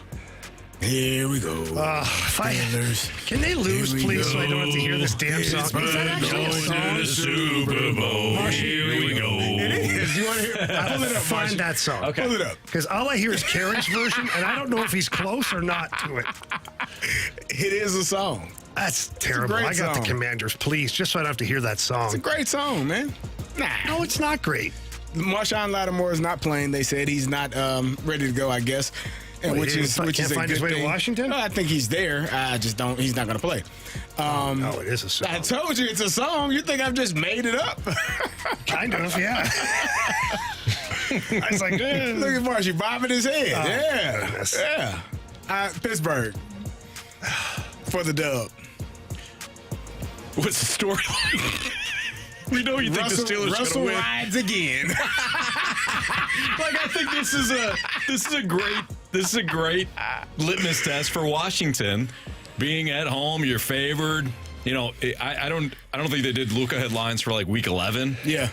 Or week 10. But the look-ahead line, if they did, would probably be like Steelers -7 or something. Instead, the Commanders are a short favorite. I think this is a nice test for Jaden Daniels, that Washington offense, which has been sensational this year. But you're going to have to protect him because Pittsburgh's going to be coming. To me, this is probably the first real test that Jaden Daniels has had with a front seven that gets after the quarterback like they do. Like Pittsburgh is going to, TJ Watt is going to get well acquainted with this rookie, and it's not going to be fun for him. And I think this is the first opportunity. Obviously, you played Myles Garrett and the Browns earlier this year, but this is going to be the first real challenge that the Washington Commanders are going to face up front, where you're going to have guys coming, blitzing from all different areas, coming at you and trying to get you on the ground. And we'll see how you fare in that realm. Like if you're able to stand in the pocket, because there's going to be times where there's going to be more rushers than you have blockers. Yep. Are you able to stand and deliver at that moment and make a pass? So, yeah, this is to me, and not just because I am a former Pittsburgh Steeler. Like, I love the defense that they have. I love how they get after the quarterback. I love how they marry that with the secondary and play well both in the pass rush and in the secondary game. So, this to me is the best challenge that the Commanders have faced this year in terms of that. All right, Eagles, Cowboys. I'll be quick here. I think that Eagles. Well, of course. What are we doing? But the only we got to talk about it. storyline. Dak is out. Eagles. I think the only Storyline rebuild. So the only question I have here is: does the Cowboys' offense look basically the same with Cooper Rush? Probably. Prior to Central Michigan. They and can't what does run that the say ball. about Dak? That you paid him too much, probably. There you go. But you All had right. no choice. Jets, Cardinals. How are the Jets favored again? I got the Cardinals here. Damn it, Kerry, we're not doing picks. I thought you said we were. No, you want the we're doing storylines. Oh. What's the storyline? How are the Jets favored? Okay. The Cardinals. Lions, Texans. Just moves on. Okay. Lions, Texans. Oh, come on. What's the storyline, Jamie? Mercy rule at halftime. Yeah. Okay. Let's see where this is going. Go ahead, Marcy. Play it. Crank it up. It's so much worse. Here we go. Here we go. Steelers. Here we go. Pittsburgh going to the Super Bowl. Here we go. Yeah. Okay. That's it? I never thought I'd say this, okay? I never thought I'd say this. Yeah. CD's version is better than I couldn't agree more. the actual version sounds like it's a child's cartoon. Yeah. He made it sound like rough and gruff. It's like Here we Magic go. School Bus. That was the Creed version. That was the Creed version. The Okay. version you just played is like they played on Magic School Bus. Yeah. We rough it up a little like bit. Barney Yeah. or something. Give it a little more grit. I can't believe I wanted to hear Carey more. Yeah. Seriously. Yeah. Not Like anymore, it. though. I'm good. Here we go. No! You got to re-record it, Carey's what you've got to do. DJ Marshy Marsh, you've got to hook it up so you and Carey re-record that. Man, that'd be hilarious. Well, they got to win some more games first. And then Starting this weekend in Washington. It's going to be tough to do it after a loss. Nope. Can the Cardinals do a retool instead of a rebuild? Can they completely avoid doing a rebuild? Bill DeWitt III was on TMA earlier today, and he talked about how the Cardinals believe they can retool and not have to do a rebuild. We'll get into that next on 101 ESPN.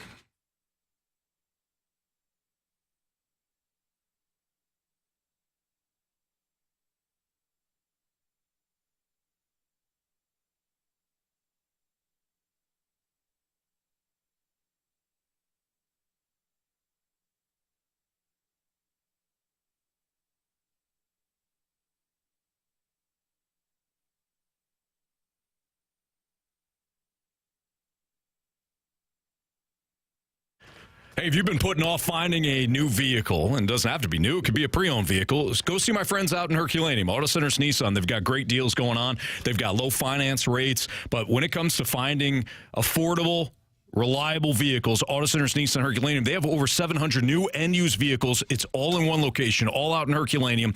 It's the largest and best used selection in St. Louis. You're bound to find the perfect vehicle to match your lifestyle and your budget, and they'll find a way to finance the car for you. If you're a first-time credit borrower, or maybe you've got some credit issues, maybe you got some debt problems that you want to clean up, well, no problem. They'll find a way to finance the car for you, and at a monthly payment that's a lot lower than what you probably would think going into it. Look for massive Black Friday dealer discounts upwards to of $10,000 off MSRP on select new Nissan models. They've got brand new Nissan Kicks that are priced around $20,000. Brand new Nissan Sentras that are now priced around $23,000, both with low payment options for all credit types. It's AutoCentersNissan.com. Check them out in Herculaneum. It's Auto Centers Nissan.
101 ESPN Sports Center.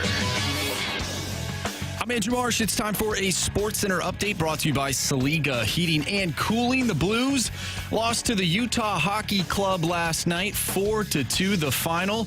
We talked a little bit about your St. Louis Blues earlier in the show. If you missed that, make sure you go to 101ESPN.com or check out the Schaefer Door Company 101 mobile app. That mobile app is free, so go download it if you have not. You can head to the podcast page. You'll find all of our full shows there. And it's all brought to you by Dobbs Tire and Auto Centers.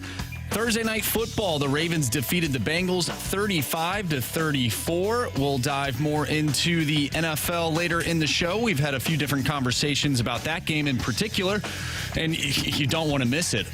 We had a spirited debate in our Thursday night football segment, so go check it out on the podcast.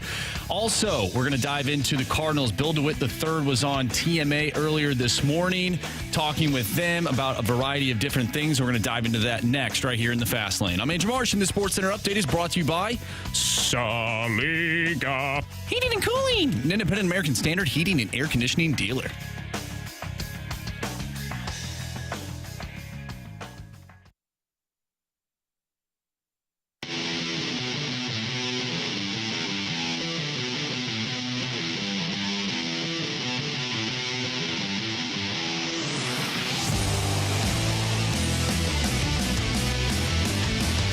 Just told you in the Sports Center update, Bill DeWitt III was on with the guys from the morning after today. And one of the topics that they talked about was the kind of the retool, rebuild notion.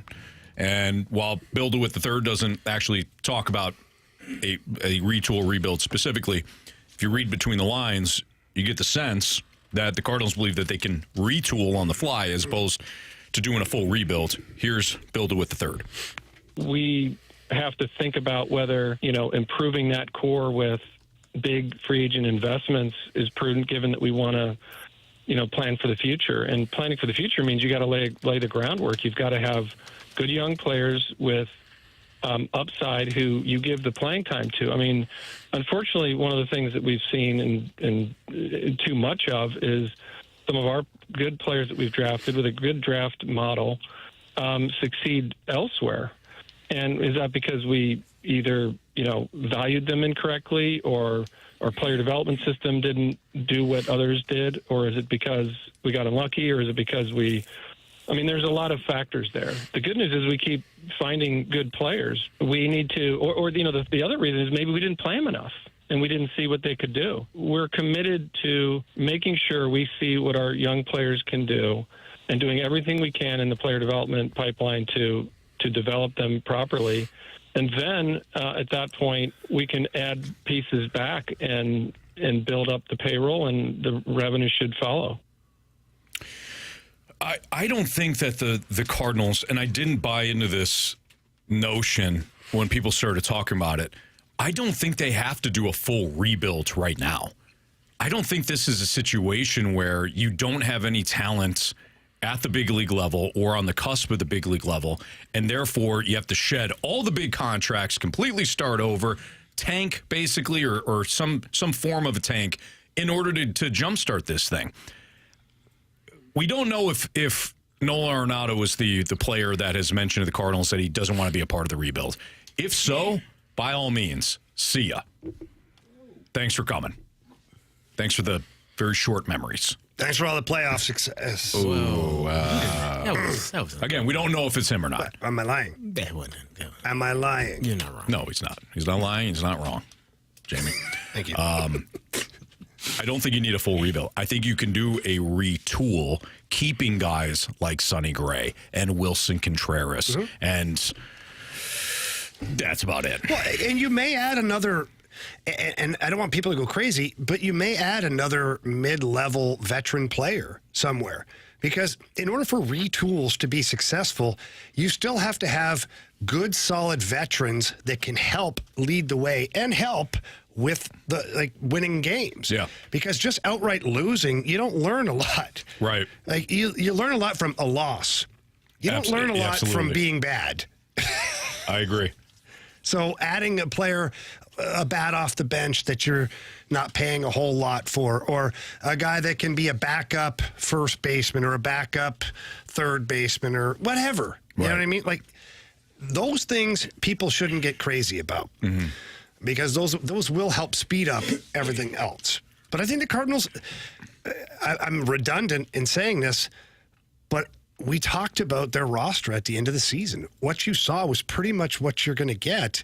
And even if you subtract Goldschmidt, gone. Arenado, maybe gone. But then, so what? You already have your replacement at first is Wilson Contreras. We'll see how that experiment goes. If that's terrible, you have Alec Burleson that can play.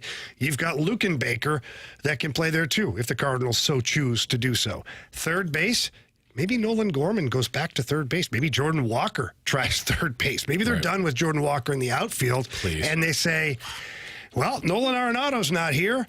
Jordan, remember when you used to play third base? Want to give it a shot? All of a sudden, things are looking fine. So I'm fine with all that. I don't care where he plays. Speaking of Jordan Walker, as long as he plays and he's developed to do such properly. I think the thing that I loved the interview. I thought he was forthcoming. I thought he was honest. I thought, he answered questions that needed to be asked. I thought Tim and Martin did a great job of asking those questions that needed to be asked as well. It was, to me, what you needed to hear if you're a St. Louis Cardinals fan. Like, it is the thing that you have been longing for, to get an explanation for some of the questions that have been asked of you and some of the explanations that we've been looking for. He talked about, the lack of he said our good young players need to get more playing time. He talked about, why guys go elsewhere and have success. Maybe it's lack of development. Maybe we didn't value them enough. Maybe they didn't get enough playing time here. So you know what we're not going to do? We're not going to do it again. We're going to get our young players playing time. There's no need to go out and sign a huge player that can block somebody or maybe not even a huge player, but one of those middle-level players that are going to block some of these young players. I think that everything he said is exactly what you would want to hear. As for me, I will speak for myself. That's what I wanted to hear as a Cardinal fan. I wanted to hear what has happened, what are the plans to fix it, and going forward, how are we going to be better? And I think he answered. I think you you hit every single one of those points. You answered all of them. Now go out and do it. And now it's on the players because there's a clear and concise plan, it seems to me. Now it's on the players to execute said plan. It's on the coaches, it's on the manager, it's on the players to execute that plan. And that's when you start having success. I've said it time and time again, success starts from the top down. He is second in charge, if I'm not mistaken. His father is number one, he's number two. And so it starts at the top and it trickles its way down through the entire team and everybody doing the right thing, and that's when you start to have success. And to me, that sounded like a team that has a plan to be successful. Yeah, I agree. There's multiple different ways to do this. You could go with a complete teardown. This is where I think the fans, I don't think the fans would be completely on board with it, but more so than that, it's really not necessary. You've got Donovan, Walker, Gorman, Wynn, Alec Burleson. You got guys that are already either in their primes or guys like Wynn and Gorman and Walker that are trying to develop at the big league level and, have shown flashes. Wynn all season last year. Gorman flashes at times. Walker flashes up. You've got those guys already. You don't need to completely tear this thing down. Nope. Just add the young pitching to it and then let them grow. They have that. Yes. It's just giving them the opportunity. It's not been, for me, it's all of the talent and the younger players have been here. It's been lack of opportunities because you brought in players that blocked that opportunity. Because you didn't show full confidence in because what you didn't your young trust. Players were. Because you know why you didn't have confidence? Because you know you didn't develop them properly. Well, that and, BD3, Bill DeWitt III, says, there is some of this because we didn't play them enough. Right. We didn't give them a chance. He's like, it's an honest question. But it's an honest good question. Yeah, it's a good question. It's an honest answer from him. And he says, yes, it's a possibility. So I think that this year, like Nolan Gorman's back in the mix. They're going to give him some runway. Yeah. I think Quinn Matthews is going to get a hell of an opportunity out of spring training. What he does with it from there, who knows? Tim Kent, from what I gather, he's still a little bit away from being able, but McGreevy, he's going to definitely be in the rotation next year. So those guys now, we'll find out quickly. Yep. We'll find out quickly what the Cardinals have as far as young players. College football Week 11 preview. We'll dive into some of the bigger matchups there, and we'll call our shot here. Who's on upset alert after A&M, Clemson, Kansas State, and Iowa State, all top 25 last week, all lost outright. So we'll tell you who's on upset watch and get into that Georgia-Ole Miss matchup, too. That's next on 101 ESPN.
All right, as we know, Maction kicked off Week 11 in college football a couple of nights ago, but I guess there's some bigger matchups on Saturday. You guess, huh? I love it. I don't know if it gets any bigger than Kelly Short Stadium on a Tuesday night when Fire Up Chips are hosting Bowling Green. But how many people at the Fire Up Chips game? There weren't many. It's raining. It's a busy night. It's a busy night in Mount Pleasant. We got an Outback, Too much going on? Hey, those blooming onions go a long way for college kids. Yeah. I love Mount Pleasant. Love it. All right. So, yeah, I guess we'll get into some of the bigger matchups. For you guys, what matchup this Saturday is basically a playoff elimination matchup? I think there's one that we could circle right off the bat, but I could be missing that too. Missing another one. Playoff implications. Yeah. I think Bama and LSU is a playoff eliminator. That definitely is. If you lose, either one of them lose, they're out. That's 3 losses. I don't think even in an SEC, even with the committee's love for Alabama, which I get, I'm not being critical, but even with the love for Bama, a 3-loss Bama, 3-loss LSU team, I think is eliminated. Oh, when we talk about elimination game, does it have to be both teams that could be eliminated, or just one? No, just one. Okay. I think that's an obvious where both teams could be eliminated. Yeah. The Ole Miss and Georgia game is an interesting one as well. Ole Miss loses, they're probably out. No more opportunities there. Which is crazy, again, because that goes back to my conversation the other day that we had. I believe Ole Miss is a better team than Indiana. But Indiana, well, it's so, that's the part that my brain just seizes up on, is you're going to have teams that are better than some of the teams that make the playoff. You're right, and I also think the committee's got to kind of keep that in mind. You know, if Indiana gets boat raced by Ohio State in a couple of weeks, and that's still only one loss, though. Then it's our only ranked opponent, though. But I wonder if it does hurt them at some point. What's up, Marsh? I'm just laughing. I just remember a few weeks ago when you said boat raced, and he meant to say boat raced, and Jamie said motorboated. I didn't mean to say that. Typically, in Jamie's defense, Jamie does mean what he motorboat. says. I say things on purpose. Yeah. Can I give y'all a game that I think might be interesting? Please do. Absolutely not. Georgia Tech and Miami. At Georgia Tech. Okay, because Georgia Tech beat Miami last year in Miami. Because Georgia Tech is their record. I don't think is indicative of where they are, who they are. But Miami has eked out a couple of wins that they probably should have lost. They should have lost to Virginia Tech on the call touchdown, reverse touchdown, call touchdown. We don't know if it's a touchdown. Yeah. And then they lost a tough game to Cal, out in Cal, which was a really close game as well. They are a really good team. I think Cam Ward is first or second in Heisman voting if it were to end right now. But that would be a game for me if I'm Miami that I would probably be paying close attention to. Carey's been on the Georgia Tech train all week. He sent me a video earlier this week of Roman Reigns on the football field. The OG tribal chief. Yeah. Wrestling, Anthony. Oh, okay. Yeah, I have no idea. I was confused. Thank you, Jamie. I know. You're welcome. Don't worry about it. Now, Marsh, are you a Hurricane fan now? After what they accomplished for you last week. Wouldn't I be? They're very dangerous. People lose their homes. Oh, no. I meant the Miami Hurricanes. I meant the Miami Hurricanes. I'm not a Carolina Hurricanes fan. Oh, okay. Yeah. I mean, how could I not be? That's kind of what I'm thinking. How could I not be? They helped me out at the beginning of this month. They have cool jerseys, cool colors. They have an awesome quarterback. Great city. They have a lot of history. It is an amazing. Apparently, it's a great city. I've never been. City. I've only been to the airport there when I flew in on a connecting flight. But. Yeah, they're my team, I guess. They're my team now. Them and Indiana. I like Indiana, too. Let's go, Hoosiers. Yes. Can I get one more game before we go to break? I know we're... Wow. Okay. What the French toast? It's not no playoff implications, but Maryland and Oregon, 2 of my kids are playing against each other. Nice. I am excited about that. My guy Kyle Long, he played for me. He's at Maryland. My guy Tion Gray, he played for me. He's at Oregon. Those 2, I just texted them, hey, give me a picture with both of you all before or after the game. Make sure it happens. Love my guys, man. I'm very happy for them that they get to play at the highest level. That's awesome. At the collegiate level against one another. I think that's going to be so awesome. And of course, awesome, two. Yeah, and Obviously, one is an offensive lineman, one is a defensive lineman. Oh, so now will they go head-to-head? I hope Let's so. get Carey to the game. Yeah. Where's the game? It's in Oregon. I right. thought about going. You send Venmos in for Carey to get. Looking at you, Brandon. I've been waiting. I can't go see my kids. I'm coming to you. That $1,000 goes a long way to Southwest Airlines. No kidding. That's awesome. And two obviously local products here, Yep, Hazelwood both of them Central. Hazelwood Central. Yep, both of my guys from Hazelwood Central. Both Nice. the kids. They are my kids. I call them my kids. I have hundreds of kids because they all are mine when I'm coaching them. Yeah, Nice. there you go. Make sure you say that. Not when I'm coaching them. Yeah, we don't I need got like a 3 Tyreek kids of my Hill own. situation. Yeah. You know? But hundreds of kids that I claim to be mine as well. There you go. Yeah. Another big matchup I think that people might overlook is the Colorado-Texas Tech game. That is another elimination game. Yes. I think, and I've been rooting for, I've been rooting for the Black Knights here. Army's going to North Texas. North Texas is pretty decent, and Army can't afford to lose a game. If they're going See to those helmets Army's going to wear this weekend? I love Army's look. They got that black skull on them. Yeah, man. My goodness. I'm all about I like when a team that has great uniforms is actually good. Yeah. It's so much better that way. Hey, do you guys remember we had Mizzou-centered segments? Hey, they're still in the top 25. How'd they get back in? I don't know. Alabama. They had to Somebody said, "Hey, we gotta justify Alabama being ranked. them in As so high as other they people were. look good." Yeah. They got Oklahoma this week though, at home, right? Yeah. They should blow Oklahoma out of the water. Quarterback. They are a home dog. Is Drew Pine starting? Yeah. Brady's Might as out. well have Eli Drinkwitz under center. Oh man. Whoa. He might. I don't think he has any eligibility left. I don't He's an think he older ever played. gentleman. He's an older gentleman, So, my age. I have eligibility left. You do. I would love to see you want to play. You should. We should get you. We can get you. Yeah, coach. I'm ready to play today. Yeah. All right. Look at me. Look at me. Second base. You and I are on the same wavelength. That's so good. I'm like, I better say this before somebody else does. All right. We've got a returning Gauntlet contestant. It's Mark. Mark beat me yesterday in baseball. Pretty good Gauntlet battle. It was. Came down to the tiebreaker. Of course, I screwed that up, as always. It was a lot. So we'll see who Mark. It was a lot. Johnny Damon in the 500 home run club. only funny. I finished. Yes. 18-year career. 169. How many home runs did Johnny Damon have in his 18-year career? 18 years threw me off. Okay. I would say 250 or 60. Yeah, You'd be spot on. I pretty much doubled that. Did you think he's like know. a 40 or 50 home run guy? No, but as soon as Mark said 18 He years, was I'm a like, leadoff hitter. 18 years. I know. He figured it out. Listen, I blew it. All right? All right. I did. Well, let's see I if own somebody that. else can pick up the I should pieces have put for the you. puck in deep. I didn't. It wound up in the back of the net. So Oh, damn. that's what happens sometimes. That stinks. Yeah. Basic math is not basic. Thanks, Gator. Stop those drop passes, Anthony. Oh, I know, man. I know. Yeah. All right. We'll see how Mark does against somebody next on 101 ESPN.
4 warriors, 4 categories, 1 challenger.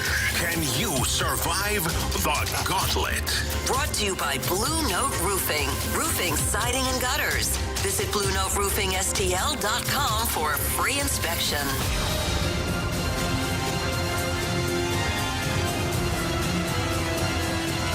Time for the Gauntlet here in the Fast Lane on 101 ESPN.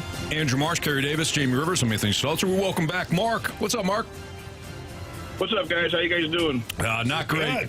Not great if you beat me yesterday. But you know what? You earned it. Man. Yeah, I appreciate it. Thank you. So, Mark, round 2 here. Who are you going with, Marsh, Carey, or Jamie? I think I'm going to try Carey today. All right. Carey Davis. We'll head to the cone of silence right now. All right, good luck, Mark. Thanks, Carey. All right, Carey, again, we'll take his propane tank of water to the cone of silence. And, Mark, go ahead and tell Andrew Marsh to spin that wheel. Marsh, let's spin the wheel. What are we hoping for? I mean, I'd be all right with baseball again. You did very well yesterday, didn't it? Thank you. You did, too. Thank you. Oh, of course. What do we got? Hockey. Hockey guy, Carey Davis. Wow. How do you feel, Mark? Well, we'll see. Okay. All right. As famous words as John Mozeliak. Not correct. Yeah, no kidding. All right, so 4 questions, all hockey related. Thank you, Marsh. Each question is worth 2 points, Mark, as you know. If you ask for the options, no problem, but they become worth 1 point. Are you ready? Sounds good. Let's do it. All right, here we go. Question 1. Man, Mark's a really nice guy. I'm shocked he hasn't taken Marsh yet. I'm a little nervous about Marsh. Yeah, I don't blame you, man. I don't blame you. All right, question 1. What is the NHL record for most goals scored by a team in a single game? What is the NHL record for most goals scored by a team in a single game? I'll have to take the options on that. 12, 14, 16.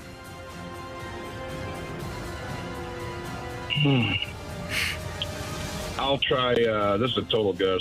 I'm going to go with 12. Final answer? Final answer, I'm sorry. No, that's all right. All right, Mark, question 2. The Blues set their franchise record for most goals in a single game when they defeated which team 11-1 in 1994? I know this answer. Can you help me out with that? Wish I could, buddy. I can give you options. That's the best I can do. 94. Let's see. 11-1. I'll need the options. Was it the Ottawa Senators, Colorado Avalanche, or Chicago Blackhawks? Let's go Blackhawks. Final answer. Question number 3. Through 12 games, which team is allowing the most goals per game in the NHL, allowing 4.25 goals per game? I am going to go with San Jose. Final answer. Wow, Anthony. How does it make you feel, Anthony? No, not at all. Okay. Yeah. All right, here we go. Question 4. You scumbags. Name the Senators goaltender that was the first to record 2 shutouts this season. Name the Senators goaltender that was first to record 2 shutouts this season. I'll need the options, guys. Anton Forsberg, Linus Ullmark, or Dan Vladar? Vladar. Forsberg, Ullmark, Vladar. So can you repeat the question again real quick? Sure. Name the Senators goaltender that was the first to record 2 shutouts this season. I'm going to go with the second guy. Final answer. Linus Ullmark? Yes. All right. Let's bring back Carey Davis. Mark, how you feeling? Well, I don't think he needs a pack of lunch. Maybe just some crackers. Oh, were you jamming? Yeah. All right. What were you jamming to? Super Bowl Nickelback. Oh. That's another one. What song? I have no clue. You know that song. What song, Ryder? Photograph. So you were not jamming No, then. he's jamming. You were serenading. Yeah, you were being serenaded. All right. Yeah. All right, hey, let's focus. Sorry. Mark already has a win against us. Round 2. Your category today, Carey, is hockey. Hey! And you should love it. You're the hockey I'm the guy. hockey guy. Jamie? According to Mark, he said, pack some crackers. That sounds like a setup. Here we go. Question 1. What is the NHL record for most goals scored by a team in a single season? Single game. In a single game. What is the NHL record for most goals scored by a team in a single game? Off, and that was going to be bad. My bad. What is the NHL record for most goals scored by a team in a single game? Thank you, Jamie. Oh, man. Yeah, your number was... I mean, you could have said anything. It wasn't going to be right. In a single game, huh?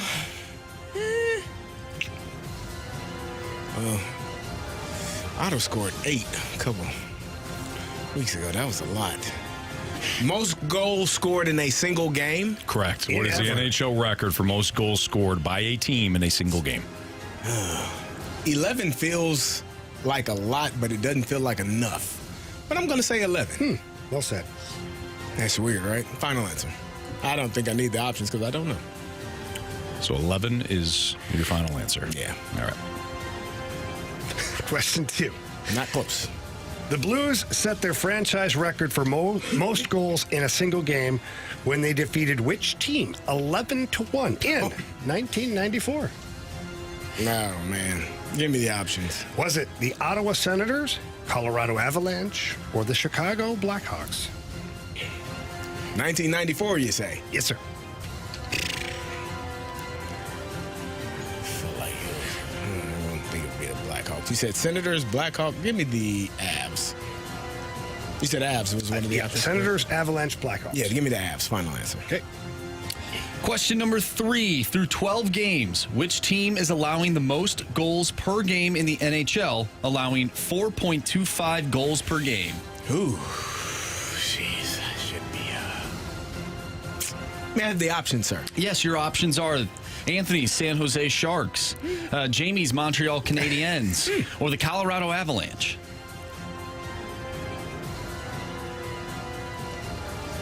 Montreal. Final answer. Final question, Carey. Name the Senators goaltender that was the first to record 2 shutouts this season. Options. Anton Forsberg, Linus Ullmark, or Dan Vladar. Oh, Mark. Final answer. All right, boys. You look at him like that. Let's do this. Reason. This is a good one. All right, here we go. Yep. Mark versus CD. Why don't we start off with that last question? Name the Senators goaltender that was the first to record 2 shutouts this season. Carey just said Linus Ullmark. Mark said Linus Ullmark. He actually said the second option. Who was Linus Ullmark? Okay. Correct answer is... Linus Ullmark does play for the Senators, but it's Anton Forsberg. Anton Forsberg was the correct answer, so we get a 0-0 tie. The Blues set their franchise record for most goals in a single game when they defeated which team 11-1 in 1994? With the options, Carey said the Colorado Avalanche. With the options, Mark said the Chicago Blackhawks. Correct answer is... It's the Ottawa Senators. The Ottawa Senators. Score check. The Avalanche weren't even a team yet. No, they're in Quebec. Oh, no. Dang it. Score check. Hang on. Carry the 1. 0-0. Okay. Thanks. What is the NHL record for most goals scored by a team in a single game? Mark with the option said 12. Carey without the option said 11. Was it an option? No. Dang it. Correct answer is 16. 16. What were the options? 12, 14, 16. No, it's the Montreal Canadiens in 1920. Oh, yeah, I remember that one. Just like yesterday, Carey. Barn burner. It comes down to this. 0-0 tie. Defensive struggle. Yeah, or offensive struggle. Through 12 games, which team is allowing the most goals per game in the NHL, allowing 4.25 goals per game? Carey took the options. He went with the Montreal Canadiens. Mark did not take the options. He went with the San Jose Sharks, which, as we know, Is an option. If it's the Sharks, Mark wins. If it's the Habs, Carey wins. If it's the Colorado Avalanche, we got a 0-0 tie. And Mark will head to a tiebreaker for the second straight Gauntlet. Mark. Walk it off. That's right, folks. We got a 0-0 tie. Pitching has been fantastic in this one. Goaltending outstanding. Complete rain game. Barn burner. Carpenter versus Holland. Yeah. What's this? Yeah, no, you're right. Yeah. Yep. Okay, here we go. Extra innings. Mark, you already know how this works, but for those listening, we will have a winner. We'll ask the question. Carey's going to write down his answer. Mark, you're going to hold off on yours until we go to you. Closest to the pin wins. Everybody ready, Carey? You got your pen and paper? I'm ready. All right. Don't pull a Stalter. I haven't started mathing yet. Yeah. You haven't warmed up. No. Here's your question. How many goals has Oscar Sundqvist scored as a St. Louis Blue? How many goals has Oscar Sundqvist scored as a St. Louis Blue? Oh, boy. All right, we've got Carey's answer. What is your answer, I'll Mark? say, man, feel bad. Sorry, Jamie. I'm going to say 58. 58. Hold on. I don't like that. Hold up. Yeah. Marshy's doing. Nope, I think we're good. Okay. All right. Carey, what did you say? What did you write down? I said 29. You said 29. Mark said 58. Now, Marsh, do we have the updated? Sundqvist scored the other night, so I don't. Even if that were the case, It doesn't matter. It does not matter. All right. Mark. You have chosen poorly. Mark overshot it. Yeah, 58. He has 57 goals in his career. With the Blues, he has 41. 41. 41. Oh, man. Nice job, Carey. Good job, Mark. Mark, sorry, man. We appreciate you listening. Hey, thanks for having me on, guys. Have a great weekend. You too. Thanks, buddy. Good job. We'll see you. Carey, nice job. I mean, not really, but. Can we really compliment anybody on this one? A win is a win. They don't ask. It is. How? I mean, Anthony did a great job asking questions. He did. Except for the first one, actually. Well, the first one, Mark was going to fine, say dude. a Carey wasn't. Yeah. So looking at me like, let's break this down. I got 3 out of the 4 questions right yesterday. 2 without the options. Completely shot over the tiebreaker. Carey, Goose Egg City, nailed the tiebreaker. He's celebrating. You just got to win in OT. It's all that matters. Just win, baby. Nice job. Nice job. Just all right. win. And we appreciate Mark. He was a good dude. It's Fastlane on 101 ESPN. Let's get back into the Cardinals here. So, what will get you back into the ballpark in 2025? You'll hear something Bill DeWitt said about the marketing aspect of it, and he actually kind of makes a very self-aware admission. Yes. But then we'll get into the conversation about what could get you back into the ballpark in 25. That's next on 101 ESPN.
Build It With the Third was on with the guys from the morning after earlier today, and one of the things that I believe it was Martin Kilcoyne asked was, hey, what's your message to the fan base then when it comes to 2025 and how you're going to get players to the ballpark? And, of course, Build It With the Third talked about giveaways, talked about calendars. Talked about, no, he didn't. He didn't. Yeah, game day. No, he actually made a really good admission here. Yeah, so he did. Without further ado, here's Build It With the Third.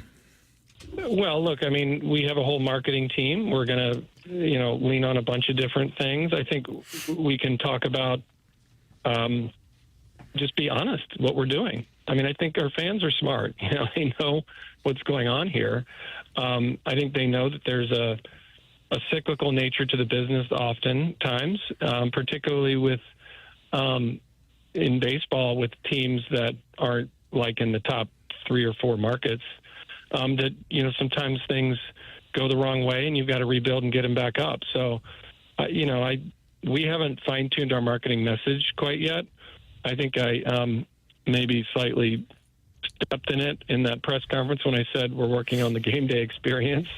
And I get why that was probably thought of pretty cynically. But the point was just we're working on everything we can control. Okay. I mean, I'm oversee mostly the business side. And when you're in that side of it, you just do everything you can to put on a good show and message it properly and make sure that fans have a great time and, your ticket system works. And I mean, just all the details of running the business, we will focus on a lot, and I will, and so will our team.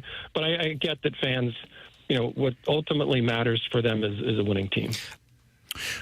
That last part there needs to be highlighted because he's right. Ultimately, all fans are going to care about is wins and losses. That's it. It doesn't matter what your game day experience is like if the team is painfully average, which is what it was a year ago. They were still in the mix. They were still in the wild card mix in the second half, but nobody felt it. Nobody believed it because they have eyeballs. Yeah, I was going to say, yeah. It doesn't matter if you're giving away some special, Adam Wainwright calendar and half the monster, him in a Cardinals uniform. The other half is... It was a puzzle, Anthony, and mine got stolen. I'm sorry, Marsh. I got it back, though, thanks to our great listeners. They gave me one. Cool. That was really nice. It doesn't matter if it's an Adam Wainwright puzzle giveaway if the team is painfully average. So that last part is right. I also think it takes a big man to say, you know what, in hindsight there, I shouldn't have been talking about the game day experience when we're talking about, player development and all that stuff when he did. So I thought that what he said was pretty spot on. What's it going to take for you to get back in the ballpark? If it's not wins and losses, which we can all agree is the only thing that really matters, it's the only thing that's going to drive people to the ballpark. But if there were a secondary option, what would it be? To me, I want to see a team that just competes. Plays hard. Like, for me, the ideal player to highlight is Mason Wynn. You're going to get some mistakes. You're going to get some errors, some throwing errors. Sure. But you're going to get a guy that looks like he's competing every single game. He plays hard. He's fun to watch. Like that. Players like Mason Wynn will get me to the baseball park. Mm-hmm. Bottom line. So if it's McGreevy on the mound or Quentin Matthews or some of these guys that, I quite honestly, I'm intrigued to see what Contreras looks like at first base, too. Yeah. That's all I need. I don't need to have anything special. Certainly don't need any bobbleheads or things like that. Mm-hmm. Puzzles. No. Marshy could have mine if I had one. That's really sweet of you, Thank Jamie. You don't have one. He said if he had one. Well, not yet. I found one at the game that day. Oh, are you serious? Somebody left it under your seat. That's ridiculous. Jamie was stumbling around. A couple of beers. I was looking for half-drink beers, Yeah. Yep. Oh, here's a puzzle.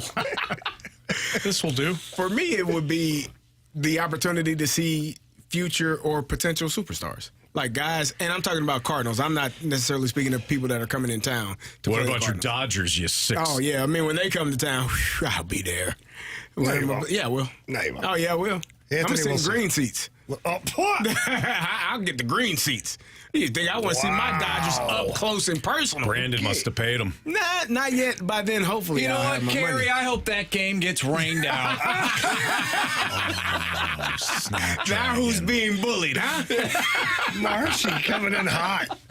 No, I think the ability or the opportunity to see Mason win, to see a more polished Jordan Walker, to see a Nolan Gorman that hopefully is not striking out at the level that he is and hitting the home runs to the expectation that we have of him, and seeing those guys be really good baseball players, because I think the potential is there. They obviously were drafted where they were drafted, and there are expectations for those guys. But to be able to see them as they are younger and growing and maturing into being better players, I think that for me would be the thing that I would want to go see. I would be looking forward to seeing those three players particularly, because and the younger pitching, like seeing what McGreevy is, if Quinn Matthews is here, if he's able to make the opening day roster, like seeing future or potential superstar players in their in their element and as younger players before they actually hit the superstardom. I think that would be really good. We got a text from driver Rob, and this kind of goes along the same lines of what you were saying. Play the kids every day with a stable lineup. Every day have Scott, Walker, Gorman, Wynn, and Burley playing. We get another text from the 314. Other than wins, I want a team with a personality, hustle, and forcing opponents to work. I like that a lot. I think that texter kind of nailed what we often talk about, which is identity. Mm-hmm. Can you see an identity emerge within the team? You know, I think you get this with the Blues sometimes. If the Blues were completely healthy, you could almost adopt that. Hey, I know they're not the best team. I know that they're probably a fringe wild card team, but when I show up, I know this is a team that's bigger, faster. They play with a certain style. I'm good with that. I can relate to that somehow. But if you don't have an identity like the Cardinals didn't have a year ago, you're like, why am I watching this? They're not winning, and there's nothing tangible that I can view and say, yeah, okay, this is how they're going to win games. I also think with like a rebuild or a retool, when you do eventually get back to where you want to be, it just makes it sweeter as a fan because you did go through that. You saw the trials and tribulations that the team went through. Especially if the team's really young. Yes, you because watch them grow up. You're growing with them, right? And so you essentially, and I don't know if we've really been able to say that about the Cardinals in the past X amount of years. I believe we got to say that with the Blues when Pietrangelo came up, that when Ken Hitchcock took over, like we saw that's when things started to really turn for the Blues, and we were rewarded in 2019 when they ultimately said, hey, I think we have the pieces. Now let's go out and get the finishing pieces that ultimately brought a Stanley Cup. And I think that's where the Cardinals are going. Yeah. It's just going to take a little bit. So we've said this numerous times about the Blues and just that put together a good young team that works really hard. Yeah. Blue collar, go to work. And, Army's done a pretty good job of that. Now, for the Cardinals, I think the same can be said. I think Cardinal Nation, St. Louis sports fans in general, just want their players to look like they care. Mm-hmm. And I think, too, what happens is the fan base almost, when the team is young, like they are right now, the fan base almost feels like they're raising those players along with the organization. Yeah. They feel like they're a part of their development, their maturation process. So when you get a young player like Mason Wynn or JC or some of these guys, you're seeing them at the entry level. And then 3 years from now, when you see what you're doing, there's been a level of like accomplishment for the player, but also the city feels that way too. Like, you go to Cardinals, I watched this guy for 3 years. Look at him now. Mm-hmm. I told you 3 years ago, that guy works hard. Now he's batting leadoff. He's doing this. So for me, there's a sense of just show up to the ballpark with players who are going to make mistakes. It happens, but they care and they're trying, and the fan base can see them slowly getting better year after year. And that's when we adopt players. That's when we call them our own. And that's when fan bases protect their players then. Yeah, very true. It's like being a fan of a band before they got actually famous. And they sold out. What? You got to go to a dark place. That's what typically happens. I hate that, by the way. I hate when a band gets popular and all of a sudden they're like, well, I sold out. I used to listen to them. What, when they sucked? Like, now they're selling millions of records. Yeah. And now they're not good? Yeah. Okay. All right. They sold out. Yeah, you're right. They sold out the stadium. Yeah. That's what. Do you remember when Metallica's guitarist, he's the guy that's not, I think it's Jason Newsted, he said that one time. He's like, yeah, we sold out. Sold out every stadium we played at. That's great. That's a great line. All right, we have our Sports Six Pack next, at least part one of it. 314-399-9646 is the Air Comfort Service text line. Text in if you got a question for us, and we'll play it in our Sports Six Pack next.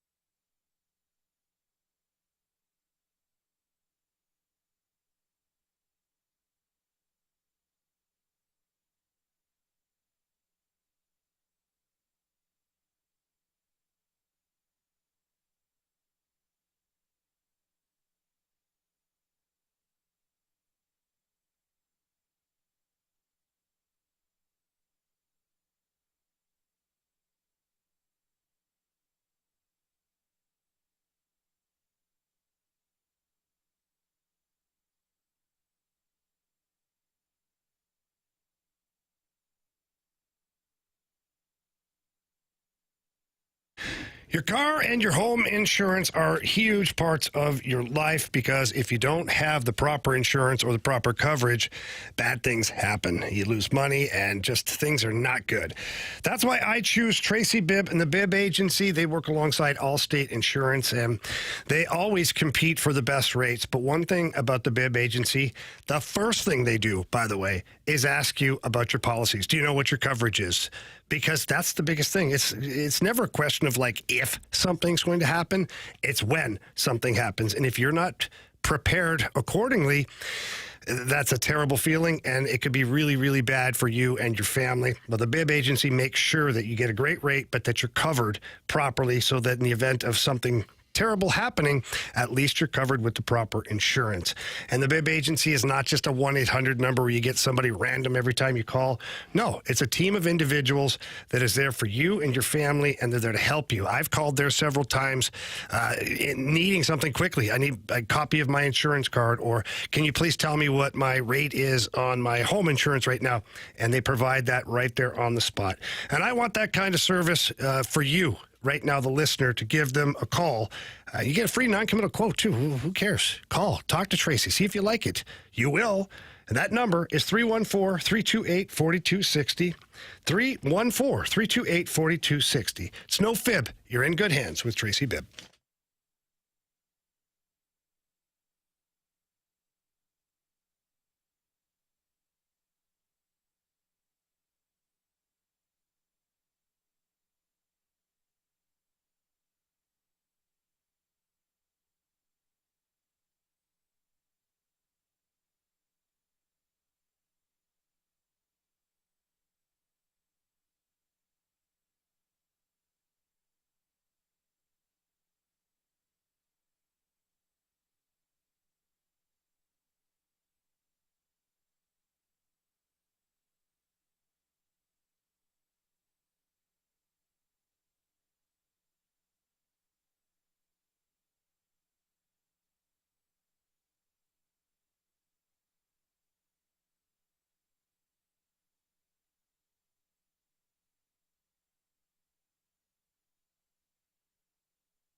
101 ESPN Sports Center. I'm Andrew Marsh. It's time for a Sports Center update driven by Johnny Londoff Chevrolet and Johnny Londoff Autoplex. The Blues lost last night to the Utah Hockey Club 4-2 the final. They were outshot 31-15. The Blues will take on the Washington Capitals tomorrow. You can listen to that one right here on 101 ESPN. Pregame starts at 5. Puck drop is at 6. Last night, Thursday Night Football, the Ravens defeated the Bengals 35-34. We talked a little NFL today, and we'll get more into the NFL with our Week 10 preview in the 5 o'clock hour, so stay tuned for that. But we have our Sports Six-Pack coming up next, so get your questions into the Air Comfort Service text line, 314-399-9646. Six-Pack coming your way next. I'm Andrew Marsh, and this Sports Center update is driven by Johnny Londoff Chevrolet and Johnny Londoff Autoplex. See them at londoff.com. Chevy, together we drive. Are you kidding me?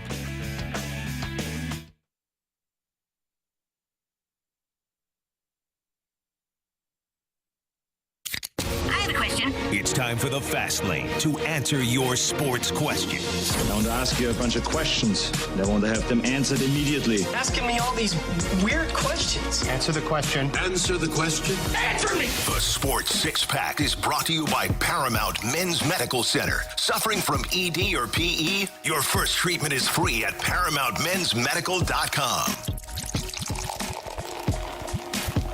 Time for our Sports Six-Pack here in the Fast Lane on 101 ESPN.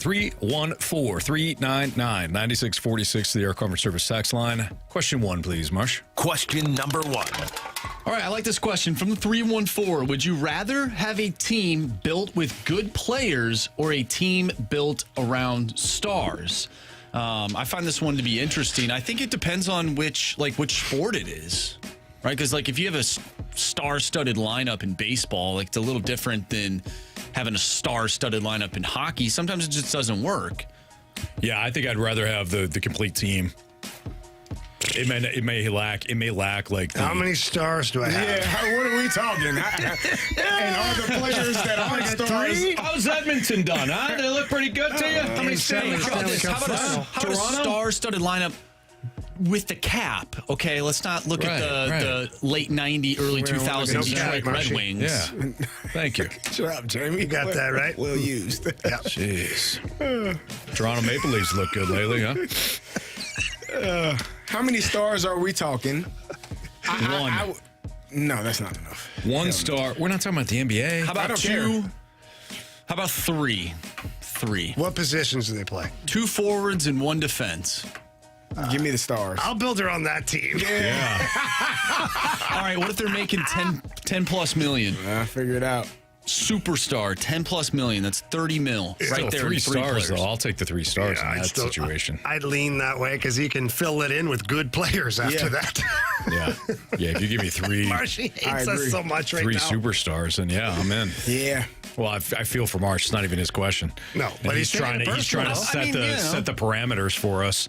Nice job, Marsh. Seriously. He was frustrated with you, Anthony. It was probably your voice. I was going to say the singing. Hey, you can say a lot of things about me. My voice is fine. Well, maybe the singing. It is. It's an excellent voice. Irish. Big nose, idiot brain. Voice is good, though. I don't mind the nose, Anthony. You know that. Thanks, Jamie. Come on. The fact that you can smell me cooking my lunch from a mile away is just fine. You only know that because you can do the same thing. Yeah, I can smell around corners. You know what they say about big noses? Yep. I don't know what they say about big noses. A lot of boogers. Fit your fingers in easier. Mm-hmm. Oh, okay. We get a text from the 314. If you have stars, you will probably have a power play, not the 30th ranked power play. Yep. No doubt about that.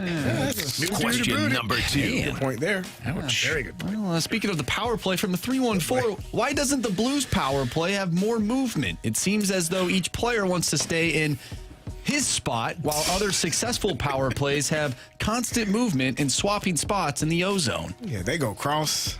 They move around. Yes. They're not stagnant. They're not just saying, I'm here, this is my land, and I won't move. They're actually, it's kind of cool. Why don't the Blues have a lot of that? I don't know. Question 3, please. I don't know. I don't have any rebuttal. You're all right. Yes. They practice And I don't know. And then they... Yeah, okay. Question 3, please. Yeah, we get a text from the 636. I'm with you guys. Marsh is trying to build a team around fourth liners. Like, that's not even true. You say everybody's good. They're good. Ish. They're fine. They're fine.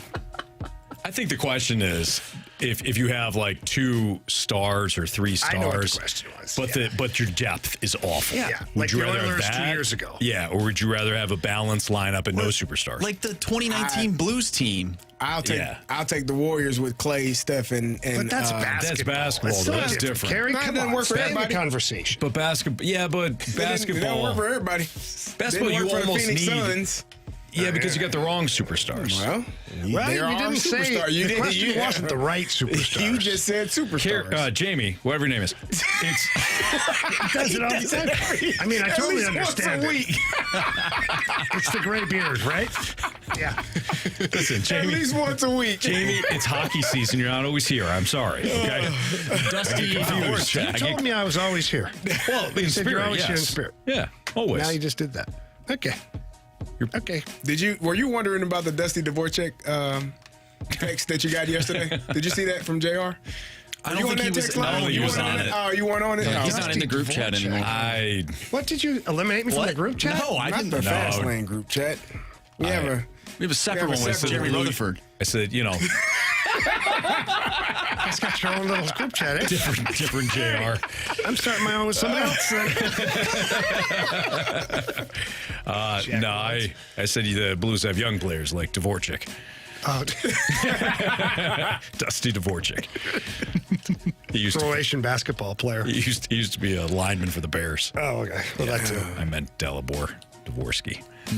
Yeah. it All right. happened. You know what? Let's. We got You one want to more. you want to do one more? One more. It's a I very was going to simple painfully question. end this She's one. angry. No, it's a very simple question. All right. Question number 3. From the 314, what is everyone doing this weekend? I'm going to the hockey game tomorrow. That's from the 314. Jamie is too. In fact, yes, go to the hockey game.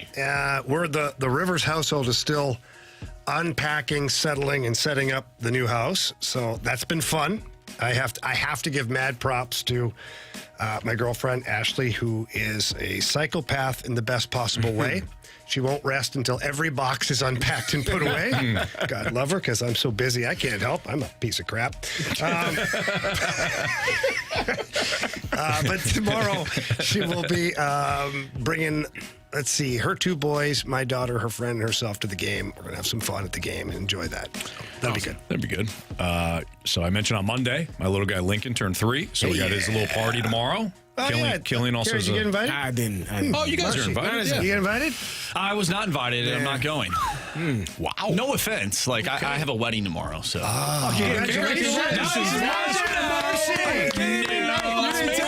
Were you invited to the wedding? I didn't invite either. I figured we'd be I mean, we all met Rachel. Wow. Fantastic. I'm so not happy getting for you married. guys. Congrats, bro. Rachel Marsh. God, that sounds amazing. Wow. Okay. Proud of you, brother. That is not happening. No, I am going to somebody else's wedding. I'm going to somebody else's wedding tomorrow. All right. Yeah, no, that makes more sense. That was harsh. Yeah. Okay, what is going on? This is what I'm talking about. I'm getting bullied again. We're passing the bulliness to. No. It was me, then it was Carey, then it was me. Yeah. Now, do you want to go to the next segment, Marsh? Yeah. It's your show. Oh, Marsh. All right. Let's go to the second Sports Six Pack next on 101 ESPN.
It's time for the Fast Lane to answer your sports questions. I want to ask you a bunch of questions. And I want to have them answered immediately. Asking me all these weird questions. Answer the question. Answer the question. Answer me! The Sports Six Pack is brought to you by Paramount Men's Medical Center. Suffering from ED or PE? Your first treatment is free at ParamountMen'sMedical.com. So sometimes we get rolling on air and we say some things and we give certain people certain shout outs and then we completely omit our own flesh and blood. And that's what Jamie Rivers just did. I didn't mean it to come across that way because my girlfriend has done a lot of work, but I cannot. Well, I was reminded by my own son, Braden, who said, where the F is my shout-out? Where the Fast Lane's my shout-out? And he's 21, so it's fine. This kid's busting his rear end, helping you move in. Yeah, so Ashton and Braden, my sons, spent an entire day helping Ashley with the U-Haul and boxes and things like that. So, Braden, thank you very much for your help, son. And Ashton. There you go. Thank you very much. Did your daughters do anything? Carson and her boyfriend Jordan are coming over tonight to go. help set up all the TVs and all that stuff. There you go. All right. Yeah. And McKinnon did an excellent job of we'll call it supervising. To the left there. Move that over that way. She's the smartest one of them all. She's like, oh, yeah, you guys are doing great. I'll get the door. Get those boxes. Go over there. And, oh, yeah. Watch the carpet over here, guys. Pretty much. Keep an eye on it. I got the dogs. Yep. That's the youngest for you. Yeah. So, youngest, most independent. Mm-hmm. Yep. There you go. Anyways, right. there we go.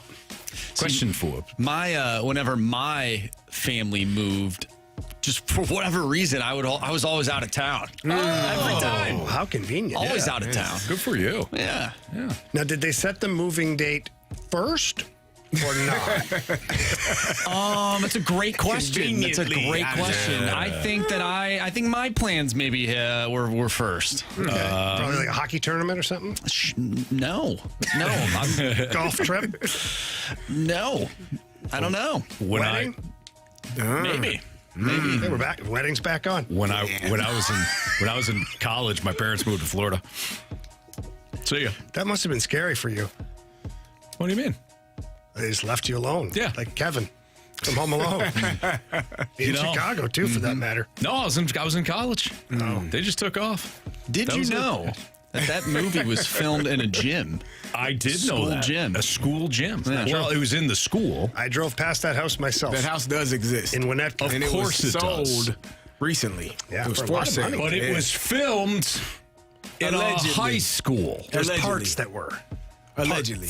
Because there was Most filmed of They it didn't want to destroy the actual house. outside of the house. Like, how do you not figure that In out? a school.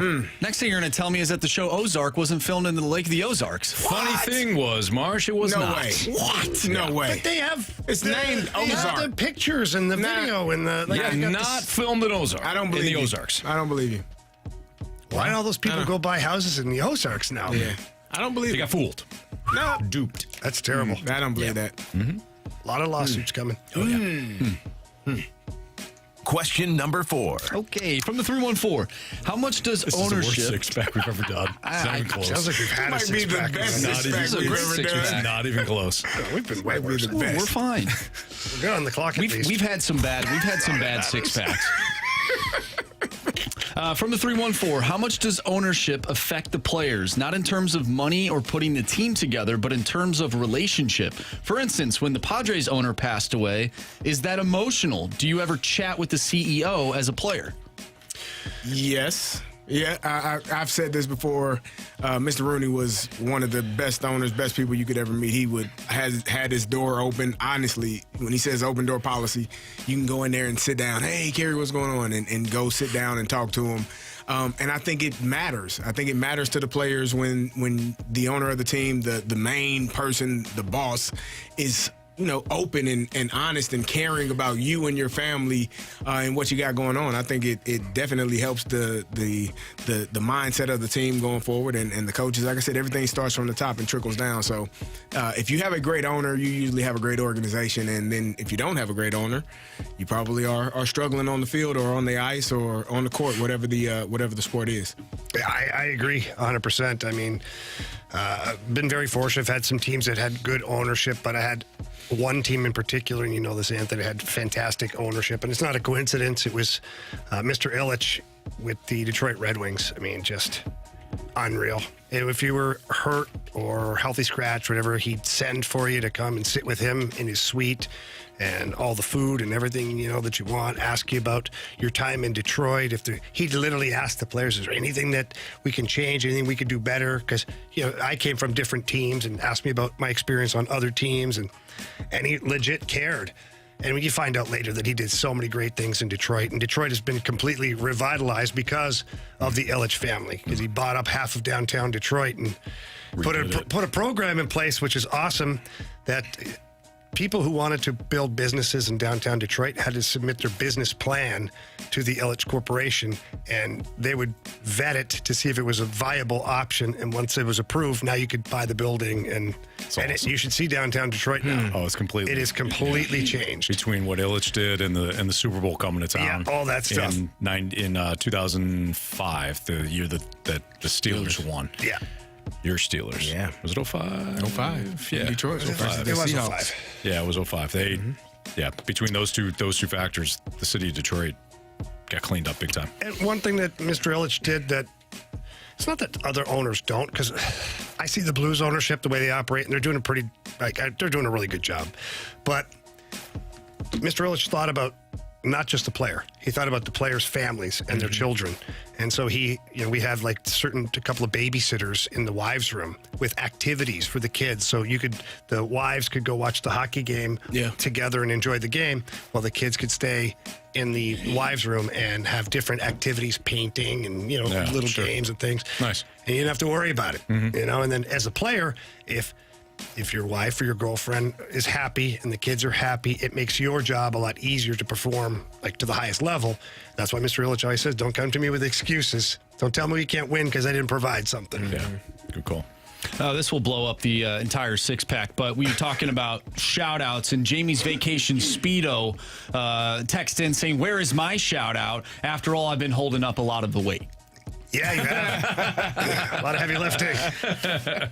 Appreciate your service. All right, that'll do it for our Sports Six-Pack here in the Fast Lane on 101 at ESPN. The Cardinals fall from grace. What essentially happened? Bill DeWitt III was on with TMA, talked about why payroll is essentially going down. All of that, we'll get into that here on 101 ESPN.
mean, we have two giant revenue streams that are going the wrong way.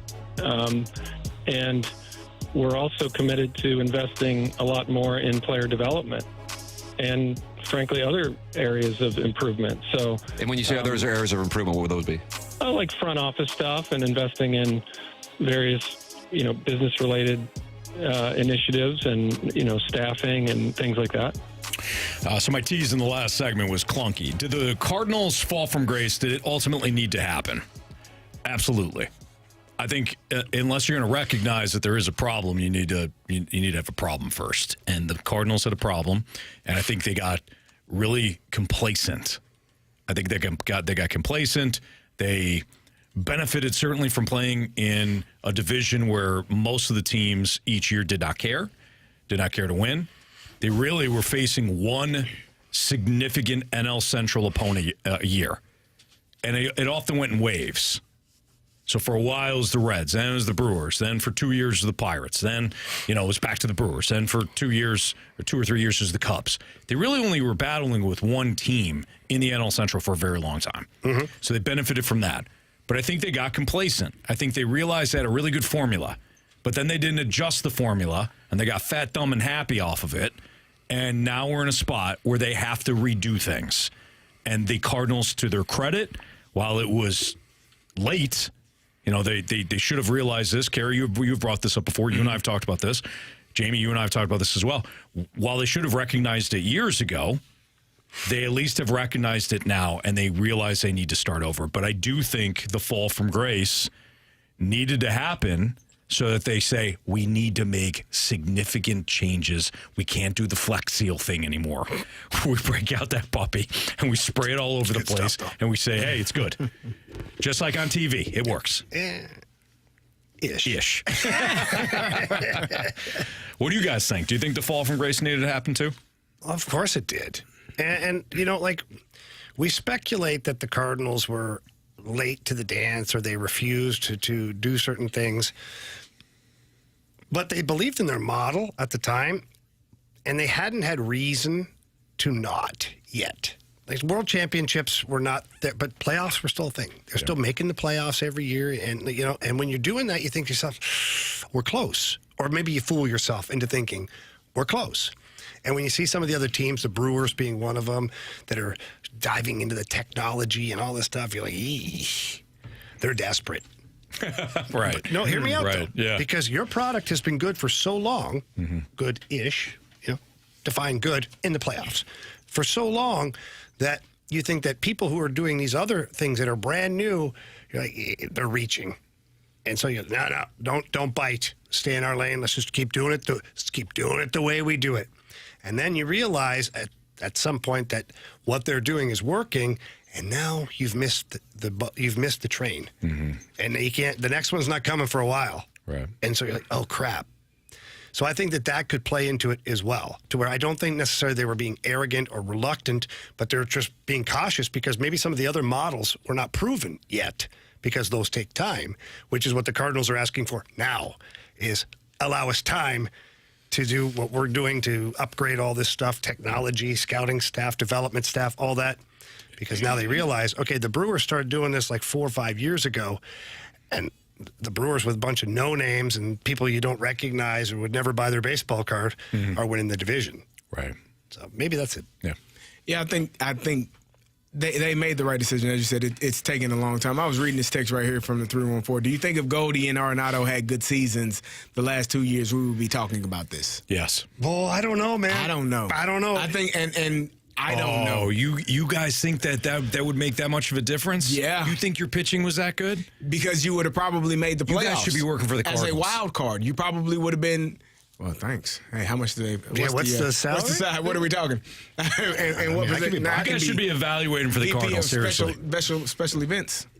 That's already taken. Is it? Okay.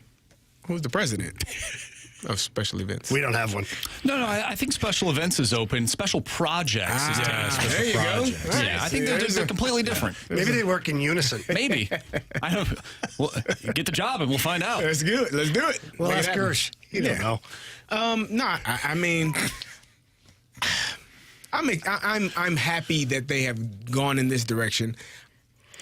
I don't want to sound terrible, like a terrible person. I'm happy that the play of certain players have forced them to go in this direction. Wait. Do you guys really think that? Yes. They would what? They would still. They would have been a playoff team. They would have been a playoff team. That's it. And they would not have gone in this direction. Team. That's what I believe that wholeheartedly. I do too. I believe you. Yeah. They needed those two guys to be MVP candidates just to barely make the playoffs. Well, Anthony. Yeah, but your pitching staff this year was better than it was that year. It's a small hurdle, and you know it. I'm just telling you. If Goldie and Arenado have those types of seasons with the pitching staff that you had this year, which was a small upgrade, you'd have made the playoffs. Yeah, the New York Giants are better this year than they were a year ago. How do you feel? How do you feel about that? I don't care. How do you feel about that statement? They would have been. How do you feel about that statement? They would have been in the playoffs. I can't wait for tomorrow. I'll find you. They would have been in the playoffs. I got your address. That's what you done. He tricked me, Carey. Little did I know Lincoln's birthday party's at my house. Listen, we got a pool. I got a spot for you. I always wonder why that guy with his pony was walking around the yard today. Just pull up there. You'll get the bill. I know.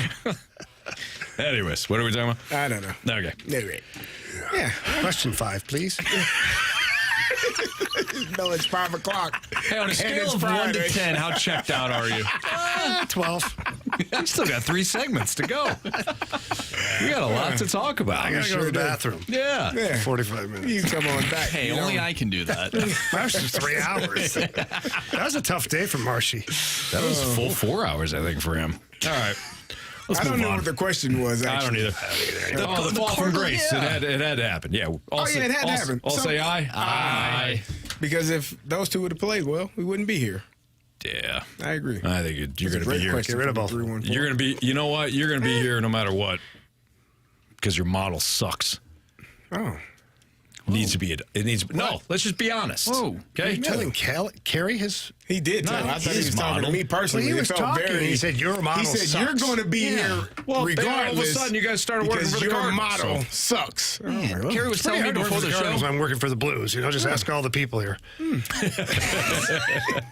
Carey really likes his model airplanes. The F1, the F2. I used to put the model airplanes together. or the cars? I used to put the cars together. Cars. I used to love the engines. Oh, man, it was so cool. That was cool. It was. Then you glue your fingers together by accident. Are you sure it was by accident? Glue my brothers together. We're still taking your mic drops, by the way. What did you think about the Bill DeWitt the third interview today with TMA? Some of your thoughts. We do have some mic drops that will play at the bottom of the hour, but you can still send in your mic drops to the 101 ESPN Schaefer Door Company app. But we're going to get into the NFL Week 10 preview. Which team do you hope to learn the most about this weekend? What's the biggest question that you have about a player or team in Week 10? We'll answer some of those questions next on 101 ESPN.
Week 10 of the NFL got started last night as the Bengals got ripped off, according to Andrew Marsh. They were robbed. Of course, they gave up 35 points, too, and put the ball on the ground. But don't bring that up again, Marsh. He's so done with us today. You're the one that just brought it up. Oh. Yeah, no, you're right. You know what's bad when Marshy... I am right. Thank you. Marshy's counting down the minutes to 6 o'clock. He cannot wait. Typically, I have fun on this show, but I hate the three of you. So. He hates us. That is not true. No, March 7th, great time. It's his wedding tomorrow. That's right. Congratulations. God. Are you guys registered somewhere? Bed Bath & Beyond? Pick up a Tupperware set or something? Yeah. For the wedding this weekend? Yes. Hey, you know what? I am. If you guys want to give me some gifts, that'd be fantastic. You know what I'll do? Actually, hang on. I'll just ask Rachel. Yeah, she'll know. Yeah, I'll take another football helmet, and I'm sure that'll be... I don't think that's a wedding gift. What are you talking about? It is. No, we're going to get Rachel one, too.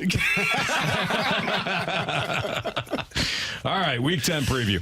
Which team do you guys hope to learn the most about this weekend? What's the team you circle? You're like, you know what? I want to learn about you. Washington Commanders against the Pittsburgh Steelers. Yeah, that's kind of one I'm looking at, too.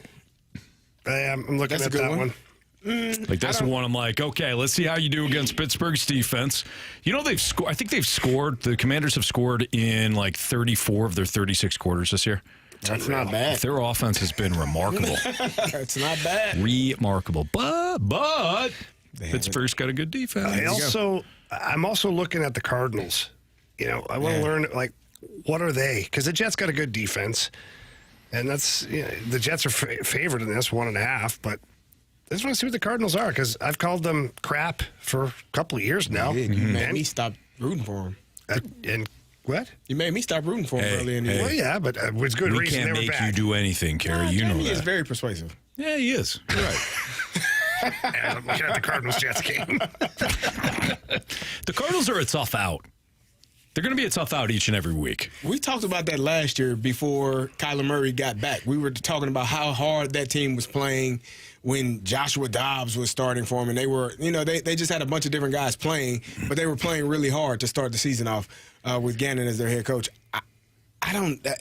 This week of games is one of the, I don't want to say least intriguing, but we know who the Cowboys are. Yeah. I mean, if I just run down the list. So you got Bengals, Ravens. That was great. That was a great game. Bills, Colts is interesting. Broncos, Chiefs is interesting. Bills, Colts is interesting. 49ers, Bucks is What's interesting about the Bills? Steelers, Commanders is interesting. Working for the NFL. Yeah. As you spit these out, we have to react to them.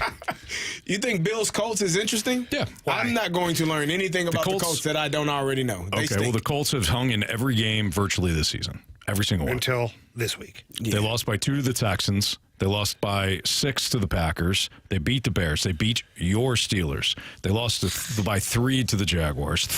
They beat the Titans. They beat the Dolphins. Lost by 3 to the Texans. They've been in every game this year. I think they're going to get the absolute doors blown. Yes, thank you. You're welcome. All right. I'm shocked by you, Carey. I'm shocked by you. The only intriguing game. The biggest Buffalo Bills Josh Allen hater I've ever seen in my entire life. And if they lose to the Colts, you'll hear me talk about it on Monday. You don't think the Colts, who have hung with every team, is going to hang with the Bills? I watched Joe Flacco throw the football last week, and he's starting again this week. He's due. We go with the due factor. He's finding his rhythm, Carey. Yeah. The Falcons-Saints is not a game I'm particularly interested in. The Vikings-Jags, no. Trevor Lawrence probably is not even going to play. The Titans-Chargers, no thank you. All right, well, go through all the bad matchups. That's all the matchups. I'm looking for 49ers, Bucks with You're CMC. interested about that? Yes. Is CMC coming back? Are you kidding me? Against the Buccaneers, I'm not. The Buccaneers have nobody to throw. They're throwing to Cade Otton, who you think is the perfect tight end for how he's built. Correct. Not because of how he plays, but he's built like the prototypical tight. You weren't here. That's what he told me. You know what you think of it, Carey? That's what he said. You know what? Yes. I'm not opening up to you ever again. I'm sorry. that was too much. I went too far. I like the way he plays. I think he's a prototypical tight end, too. That's a random pick. The Patriots-Bears is thrilling. Who is Drake May throwing to? I don't know. The other team, probably. He's been okay. He is. He actually has been okay. You're interested in the Giants Panthers? Like you? No, I am interested in one game. I'm interested in Bills Colts, Broncos Chiefs. I don't care what you guys say. 49ers Bucks, Steelers Commanders. Nah. Jets Cardinals, Lions Texans, Dolphins Rams. Lions Texans only if the Texans that had showed up all of last year show up on Sunday. Because the Texans that have shown up this year are going to get beat the hell up on by the Lions. This is one of those weeks where you think that you got it all, not you, but you in general, you get it all figured out, and then there's some big upsets, and you're like, well, I didn't see that coming. Then we're talking about it on Monday. If the Falcons lose to the Saints, yeah, I didn't see that That's coming. in play. That's not in play. It's a rivalry. It's in New Orleans. The Saints are going to be all fired up for their interim coach, whoever the hell that is. I don't even know his name. Smith. Gift Smith. I don't even know who the interim coach is. Gift Smith is back. Oh, my goodness. Well, we'll see. If the Bills lose to the Colts, that will be a shocker, and I will talk bad about the Bills. They should not lose. If the Titans beat the Chargers, that would be a shocker. I think I think this is a week of gimme games. And in the NFL, it's not normally like college football where the mistakes, where there's you could have a game where you think your team is going to win and another team wins and you're like, oh, I didn't see that one coming. That very rarely happens in the NFL between a good team and a bad team. Like if the Falcons lose to the Saints, they deserve it, man. The Saints stink. Like they're terrible. What makes you think that? No, their record. 7 straight losses. Their record. You watched them play? Do it for I've you. seen my eyes have made me. All right, so what's the biggest question you have then this week? The biggest question I have is I want to see, and this is not me being a homer, this is the Steelers and the Commanders. I want to see Jaden Daniels against a really good defense. I want to see Russell against a team in more games because you all don't believe that he's good enough yet. I'm talking to you, Mr. Rivers. What? Who? You don't, Russell Wilson. He's crap. There you go. See what I'm saying? See what he said? You just wait. That crap's going to float to the surface here soon. Well, we'll see. All right, what's your bowl prediction for Sunday? Ooh. Carey's kind of right. I don't know if there's much of a bold prediction to have here this week. The Dolphins figure it out and beat the Rams in L.A. Yeah, that could be good. Like maybe the Dolphins are completely healthy. Tua back for his third game now? I think it's his second. Second or third? Is it second or third? Second or third? I don't know. I don't remember. But For either who? way. Sorry, what was Tua, that? it's his third game back. He played against the Cardinals. Yes. So he's back, and maybe he's back to being his normal self. So maybe that's an upset waiting to happen because the Dolphins are supposed to be much better than the record they have, and I think a lot of those losses came because of Tua being out. I'll go the other way here, or not the other. I'll go with a different game. Bold prediction that the Buccaneers hold serve at home, beat the 49ers. Oh. Said bold prediction. That was a good one. What's yours, Anthony? Cowboys keep it within 3 points of the Eagles. Oh, my goodness. He said, well, you know why. I know. Cooper Rush is his guy. He fire up chips. Where did he go? Fire up chips. Is he? Oh, that's right. He is a Central Michigan guy. You knew that. I think Nick Sirianni is one of the worst coaches in the NFL. Man. And he's begging. Stop. He is You guys begging back to this again? to screw up again. Oh, my Lord. So how fitting. It's a divisional game. Dak's out. CeeDee Lamb's banged up. And the Eagles should truck these fools. And the Cowboys keep it within 3. So that's my bold. That's my bold prediction. If it's even close with a backup quarterback, is Micah Parsons still isn't playing? Is he? He was supposed to. He was trending to play last week, so I wouldn't be shocked if he played this week. He is listed as questionable. Okay. Yeah. So he's 50-50. DeMarcus Lawrence is still not in. Neither is Brandon Cooks. Marsh, what's your bold prediction? My bold prediction? Yeah. Oh, gosh. I don't know if I believe this, but Kirk Cousins as a stinker against the Saints. Oh, wow. Anthony, your thoughts? If that happens with no Marshawn Lattimore and their second corner is also out, that would be, you got to get Penix in the following week. Wow. Stop it. Stop it. That would be bad, though, if Cousins had a stinker. Carey, did you share yours? Yeah, the Dolphins. What'd you say? I said the Dolphins might actually get. Were you not listening? No, I wasn't. Steelers, here we go. Pittsburgh going to the Super Bowl. So bad. Yeah. It's bad. Yeah. So bad. So what was it? Dolphins do what? Dolphins.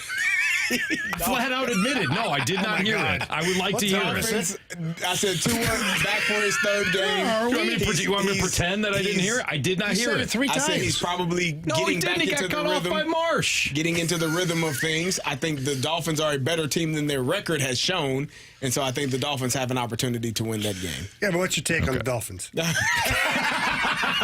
Okay. We were going to talk about the Cardinals. You know what we're going to do? We're going to talk about how the Blues struggled in the first period again last night. We're going to break it down. I have to stab you right now. I'm just kidding. We got Cardinals. Jamie was asked that 42 times last night. Oh, God. Everybody's like, what's going on in the first period? I don't know. The room's over there. Go ask him. All right, we got... Last time I opened up to you. We're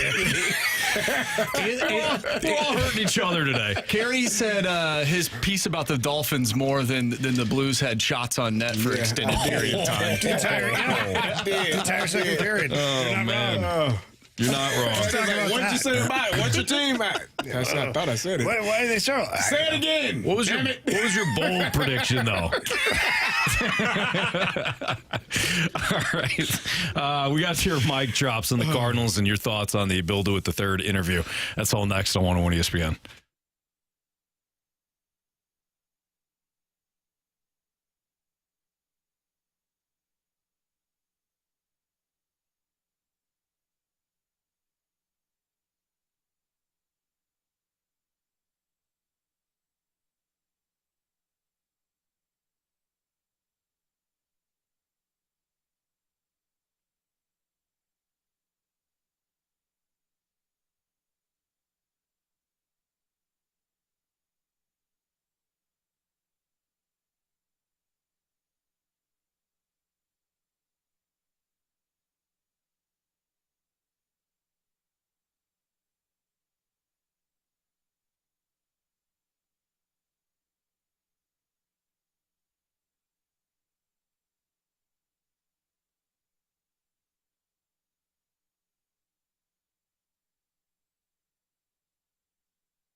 101 ESPN Sports Center.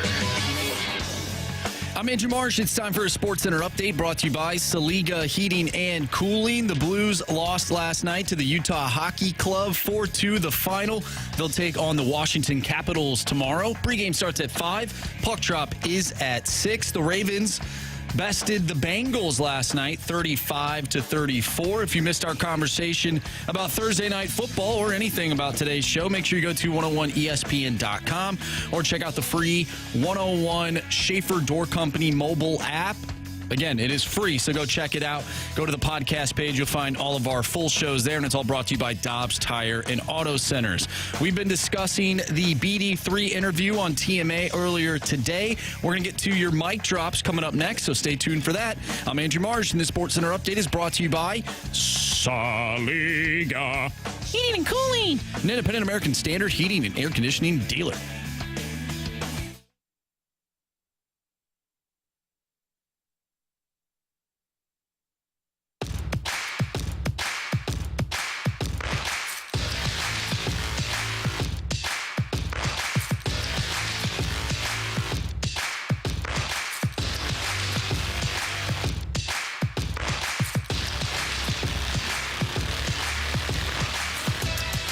Love the interview with Bill DeWitt. It made me feel very positive and hopeful for the Cardinals to do good in the future. I just loved his candor, and I loved the interview. Thank you for doing that, guys. That was Janet. Janet was actually, she left that for the guys at TMA. Oh, okay. Who chatted with Bill DeWitt III. We asked for your mic drops earlier today, what you thought of the interview. So Janet thought it was great. Let's get to Connor next, though. As a Cardinal fan, that's literally what I've been waiting for the last 2 to 3 years, is someone being honest and taking accountability. I appreciate DeWitt III doing that. It gave me hope that things can change. Honestly, I still don't feel great about this team, but this gave me a little bit more hope than I thought I would have in a while. So I know it's just one person, but that is just one person, one Cardinals fan, Connor in this case, that just appreciated the fact that Bill DeWitt was at least somewhat honest, open, and more humble than we've heard anybody within the Cardinals front office and ownership group. Let's be real. Yeah. You know, like, and I hope that they realize that it came off way better, too. Mm-hmm. Yeah, I agree. I think so. We talked about it press conference and how tone deaf some of it sounded. What was it, a month ago? About a month and a half, a few weeks ago. I don't remember when it was, but it sounded tone deaf. Tone deaf. It sounded as though they didn't understand what was being asked, and he acknowledged it. You know, he said, I was probably, when I mentioned the game day experience, I probably stepped in it a little bit. I not what I meant and not how I meant it. So let me clarify and be more, open and honest about what exactly our plans are. We're going to have younger players given an opportunity to play, because in the past we have traded younger players and then they've gone on to have success. Why is that? Maybe they didn't get the development. Maybe we evaluated them wrong, or maybe they didn't get the playing time. And so now we're not going to do that again. We're going to let these young players play. And we talked about it. This is the perfect move, because you get to shed salary, which you said you needed to do because you were unsure of what was going to go on with Bally's, and you gotten that figured out now. You got FanDuel. That's where you're going to be. That part of it is solved, but you still have these younger players that you don't want to block, and you need to know if they are able to play before you move on from them. And they go elsewhere and they have success, and everybody's looking at you like, well, what the hell did you not know? Why are you on the wrong side of this every single time? Right.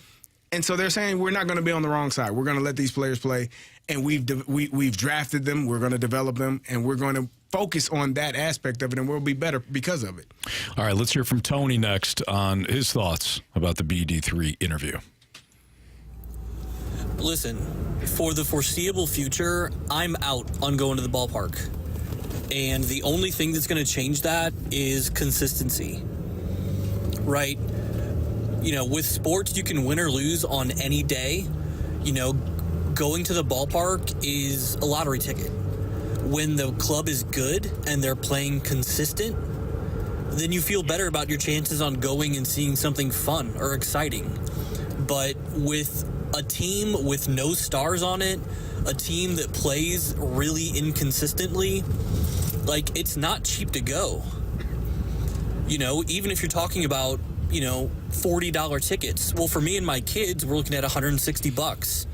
If you want to park next to or close to the stadium, it's another $40. That's $200. It's real easy to go over $100 on concessions for 4 people. So, you know, for me and my kids to go have a good time, we're easily talking over $300. And no offense, that's not worth the time investment or the money investment to go watch Miles Michaelis pitch and to go watch, you know, these budding stars, so to speak, strike out a bunch. So the only thing that's going to get me in the ballpark is consistent and good play. Like, you don't have to be the Dodgers, but I got to feel good about my chances of at least seeing a competitive game. I think what Tony just said there, I think you nailed it. If you're listening, if you're part of the Cardinals ownership group, or you're in the front office and you're hearing that, you're like, how can that not resonate with you? Even though you have these you know, massive salaries and all that, you still know what the value of a dollar is. Mm-hmm. So if you listen to Tony speak about bringing his family to 4 to the ballpark, and let's just say he overshot a little bit, right? It's not $300. Either way, it's well over a hundo. Well over 100. Oh, yeah. It's about 150. Easily. For 4 people. Easily. Especially if you're going to feed them. Right. Easily. Is it worth, let's just call it $200 to bring a family of 4 to the ballpark, park somewhere close to the stadium, feed them there for Miles Michaelis and company or Steven Matz? No. So...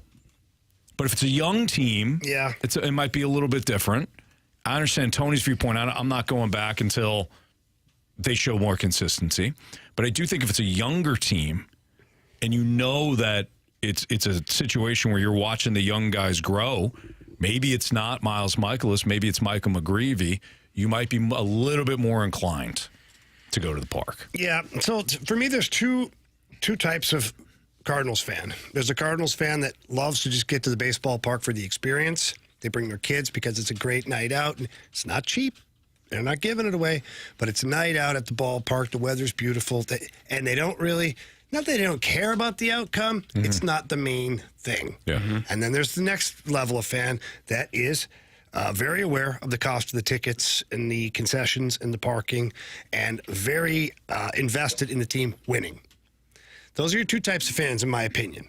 And I think the Cardinals have, for the fan that's going down to the ballpark, I think the Cardinals in the last couple of years have missed the boat as far as the entertainment value for those people who just want to go watch the game. And they certainly missed the mark when it comes to winning because they haven't. Yeah. So they have to improve that. Can I add one fan, though? Sure, yeah. I think there's 3 fans. Okay. The 2 that you... I'm open. The 2 that you suggested, and the one that gets the tickets for free and he goes down for the Wayno puzzle. True. Who would but then that complains be? about it being rained out. Correct. That one, yeah. That was unfair. I mean, if you paid for the tickets, it'd be different. But if that event. fan got the tickets for free, right? I mean, it is what it is, right? Yeah. Anyways, yeah, good call, Anthony. I'm glad you added that. This sounds like a hell of a guy. Let's hear from Clayton next. You know, listening to that interview, it was actually pretty refreshing. DeWitt III didn't come off as some out-of-touch, you know, oh, you kids don't know what you're talking about kind of guy. He came off with a sense of humor. I thought Tim did a really good job of breaking it down like, hey, this is what we're actually wanting to know when he asks these questions. Like, he would ask the question, and then he'd be like, hey, look, what I mean by that is I want specifically this answer. Like, give me word for word. So he did a really good job being direct but polite when asking the questions and just being loose with DeWitt III. And DeWitt III, to his credit, did a really good job explaining what was going on, explaining, you know, taking credit for, you know, whatever mistakes had happened, acknowledging the fan base. He even said that we are super smart fans. I mean, I see nothing but positivity from this interview. It's great. Yeah, I think that there was that sense of honesty that came from it. I also agree. I think the thing that Clayton said that was spot on was Tim did a great job with it. Mm-hmm. Tim and Martin did a great job. The first thing I thought of when I was listening to it today was it wasn't and you know how that works. Sometimes if you have an interview and you're firing questions off, no matter how good of a answer it is, sometimes that person feels on their heels a little bit, like almost like an interrogation. Yeah. And whenever people get interrogated, they are more apt to close up, like not offer more than what's being asked of them. I thought Tim and Marty Kilcoyne did a great job of just very conversation. Mm-hmm. And Tim, interjecting at times. I mean, well, what does that mean? Right. Could you expound on that? I thought they did great, man. Yeah, there's always going to be listeners that they're Cardinals fans, that say, well, you didn't ask any hard questions, but I thought they covered everything. Like Jamie said, it's a skill involved. If you just come out, hey, thanks for coming in our house. The hell is wrong with you? Let's start off with that. Like you're not going to get anything at all. And then they can't wait to leave. Right. And you don't get a 25-minute interview. And then that's it, too, by the way, because he's not coming back on. So it's about skillfully trying to get that person to open up. So, again, they did a nice job. John's got the last word on this. Good afternoon, guys. Hey, we all love our St. Louis Cardinals, including the First Lady, Janet, and everybody else. You don't draw 3.5 million fans a year without people in the whole region loving the team. The problem is the DeWitts believe too much in John Mozeliak's leadership, and hopefully they've got that out of their system and understand that they need smart baseball people running their baseball organization. That is the bottom line. We lost it when Tony La Russa left. We haven't had smart baseball people in the organization. The brain drain has been enormous within this organization, and it was left to John Mozeliak. He blew $500 million. He traded away everybody. Come on, man. We got to be smarter. And hopefully this new crop here, led by Chaim Bloom, will come in and they'll do a much better job. It's not about, we've said this, it's not about spending, it's about spending wisely. And John Mozeliak and every GM or every president's going to have your hits and misses. But unfortunately, the misses started to hurt a lot more than the hits were impactful. So that's just the bottom line. So John made some good points there. All right, when we come back, we got Bet the Board, we got 3 stars of the day, we got criticisms and compliments next.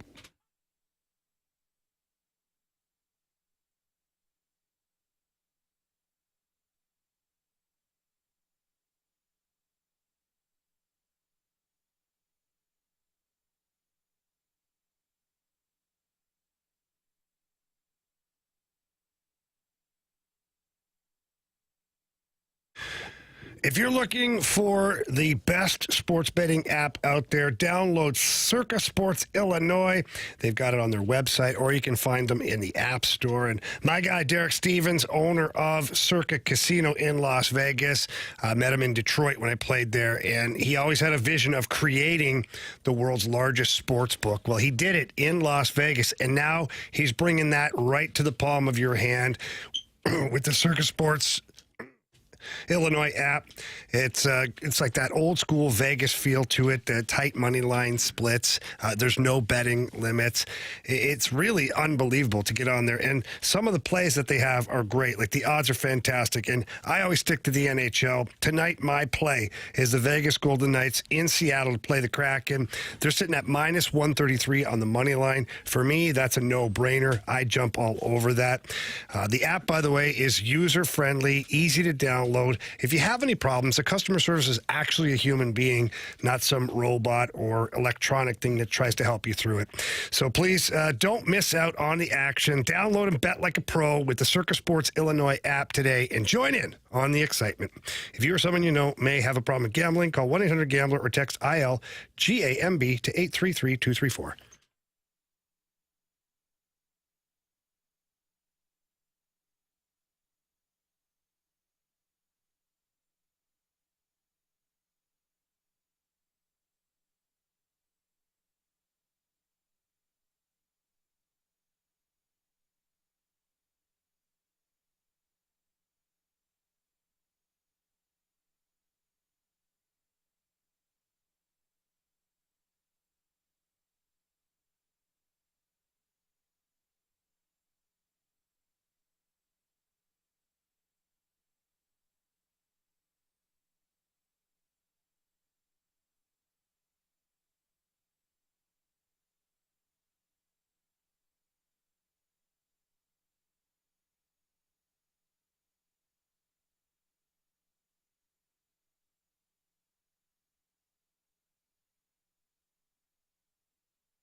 If you missed anything from today's show, you can always download the podcast available at 101ESPN.com or on the Schaefer Door Company 101 ESPN mobile app. It's all brought to you by Dobbs Tire and Auto Centers.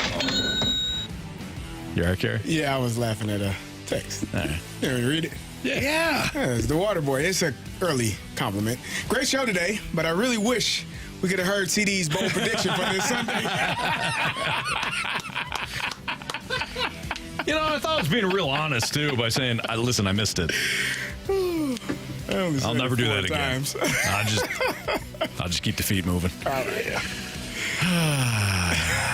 All right, Marsh, what do we got for Bet the Board? The standings? Yeah. Carey was the only one that hit last night. Anthony, I thought you had a really good pick last night. I did, then I didn't use it. That's true. That was a terrible decision. I like Jamar Chase over 83.5 yards, Jamie. You did that 3 times. Then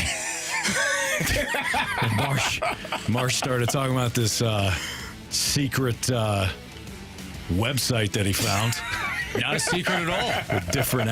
With different plays, prop plays, and thing. And I'm like, oh, yeah, Derrick Henry over Chase Brown, 33 yards. Yeah. Finished over 26. Not great. Anyways, go ahead, Marsh. All right, give me the Detroit Lions on Sunday Night Football minus 3.5. That was my play. That where you were going? Yep, that's exactly where I was going. Okay. Well, I'll go to my backup plan then, which is the Georgia Bulldogs minus 3 at Ole Miss. Go Dogs. Like it. Okay. I'm going tonight. Vegas in Seattle. Knights are minus 140 on the money line. I got the Vegas Golden Knights. I looked at that one as well. Yeah. That seemed a little low. Very much so. Good pick, Jamie. Give me Thank you, Anthony. Steph Curry over 3.5 hits, runs, and three-pointers made. You might as well just say I couldn't find it. I couldn't find the, So it's over points, rebounds, and assists. Over 3.5 threes made. Ah. Okay. What's he averaging, 12?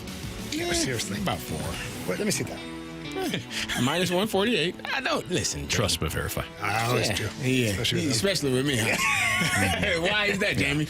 Well, because sometimes I feel like you slid a couple in on us. I wouldn't slide in on you, Jamie. Oh, thank you. You'd announce it.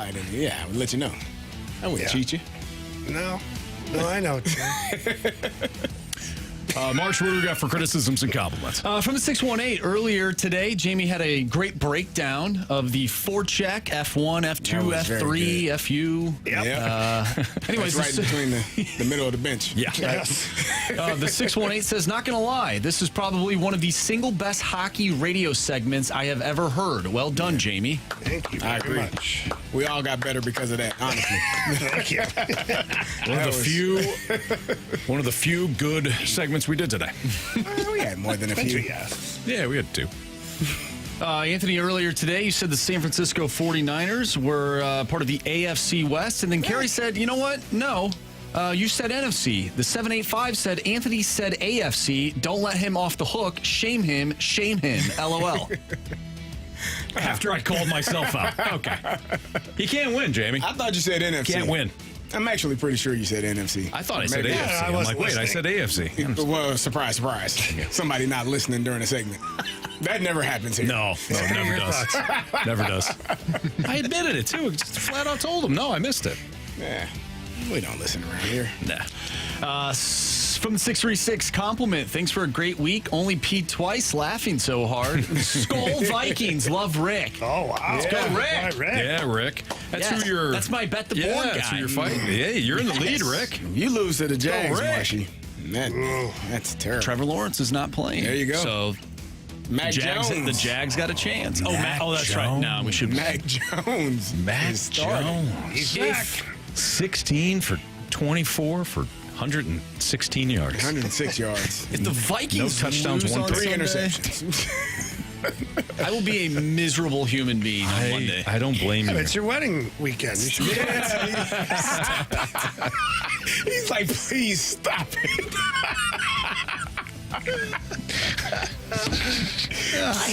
From the 314, another great week of shows. Have an all-American weekend, boys. Nice. Absolutely. Now, we will be on Monday for Veterans Day. Yes, Are we on? So, we're on. Cool. Yeah. Make sure we'll do a good show for the Indeed. veterans. Yes. All right, 3 stars of the day. Third star of the day. Every time this guy's name gets mentioned, he's definitely going to be a star, and that is Giff Smith. Giff Smith. Yes, always. Coaching the Saints this weekend. Didn't know We think. who he is or where he was at. Never had heard of him. Yeah, he's not. He's a head coach in the Highly NFL. sought after commodity. Oh, yeah. Where is he at now? I don't know. Hall of Fame. I didn't know he existed. Second star of the day goes to CD's version of Here we go, Steelers. Here we go. Pittsburgh's going to the Super Bowl. Here we go. And the first star of the day goes to the Outback in Mount Pleasant. We can't make it to that game. We got to go to Outback. That's right. Everybody have a great weekend. Thanks for listening. Thanks for hanging with us. For Andrew Marsh, Carey Davis, and Jamie Rivers, I'm Anthony Stalter. See ya.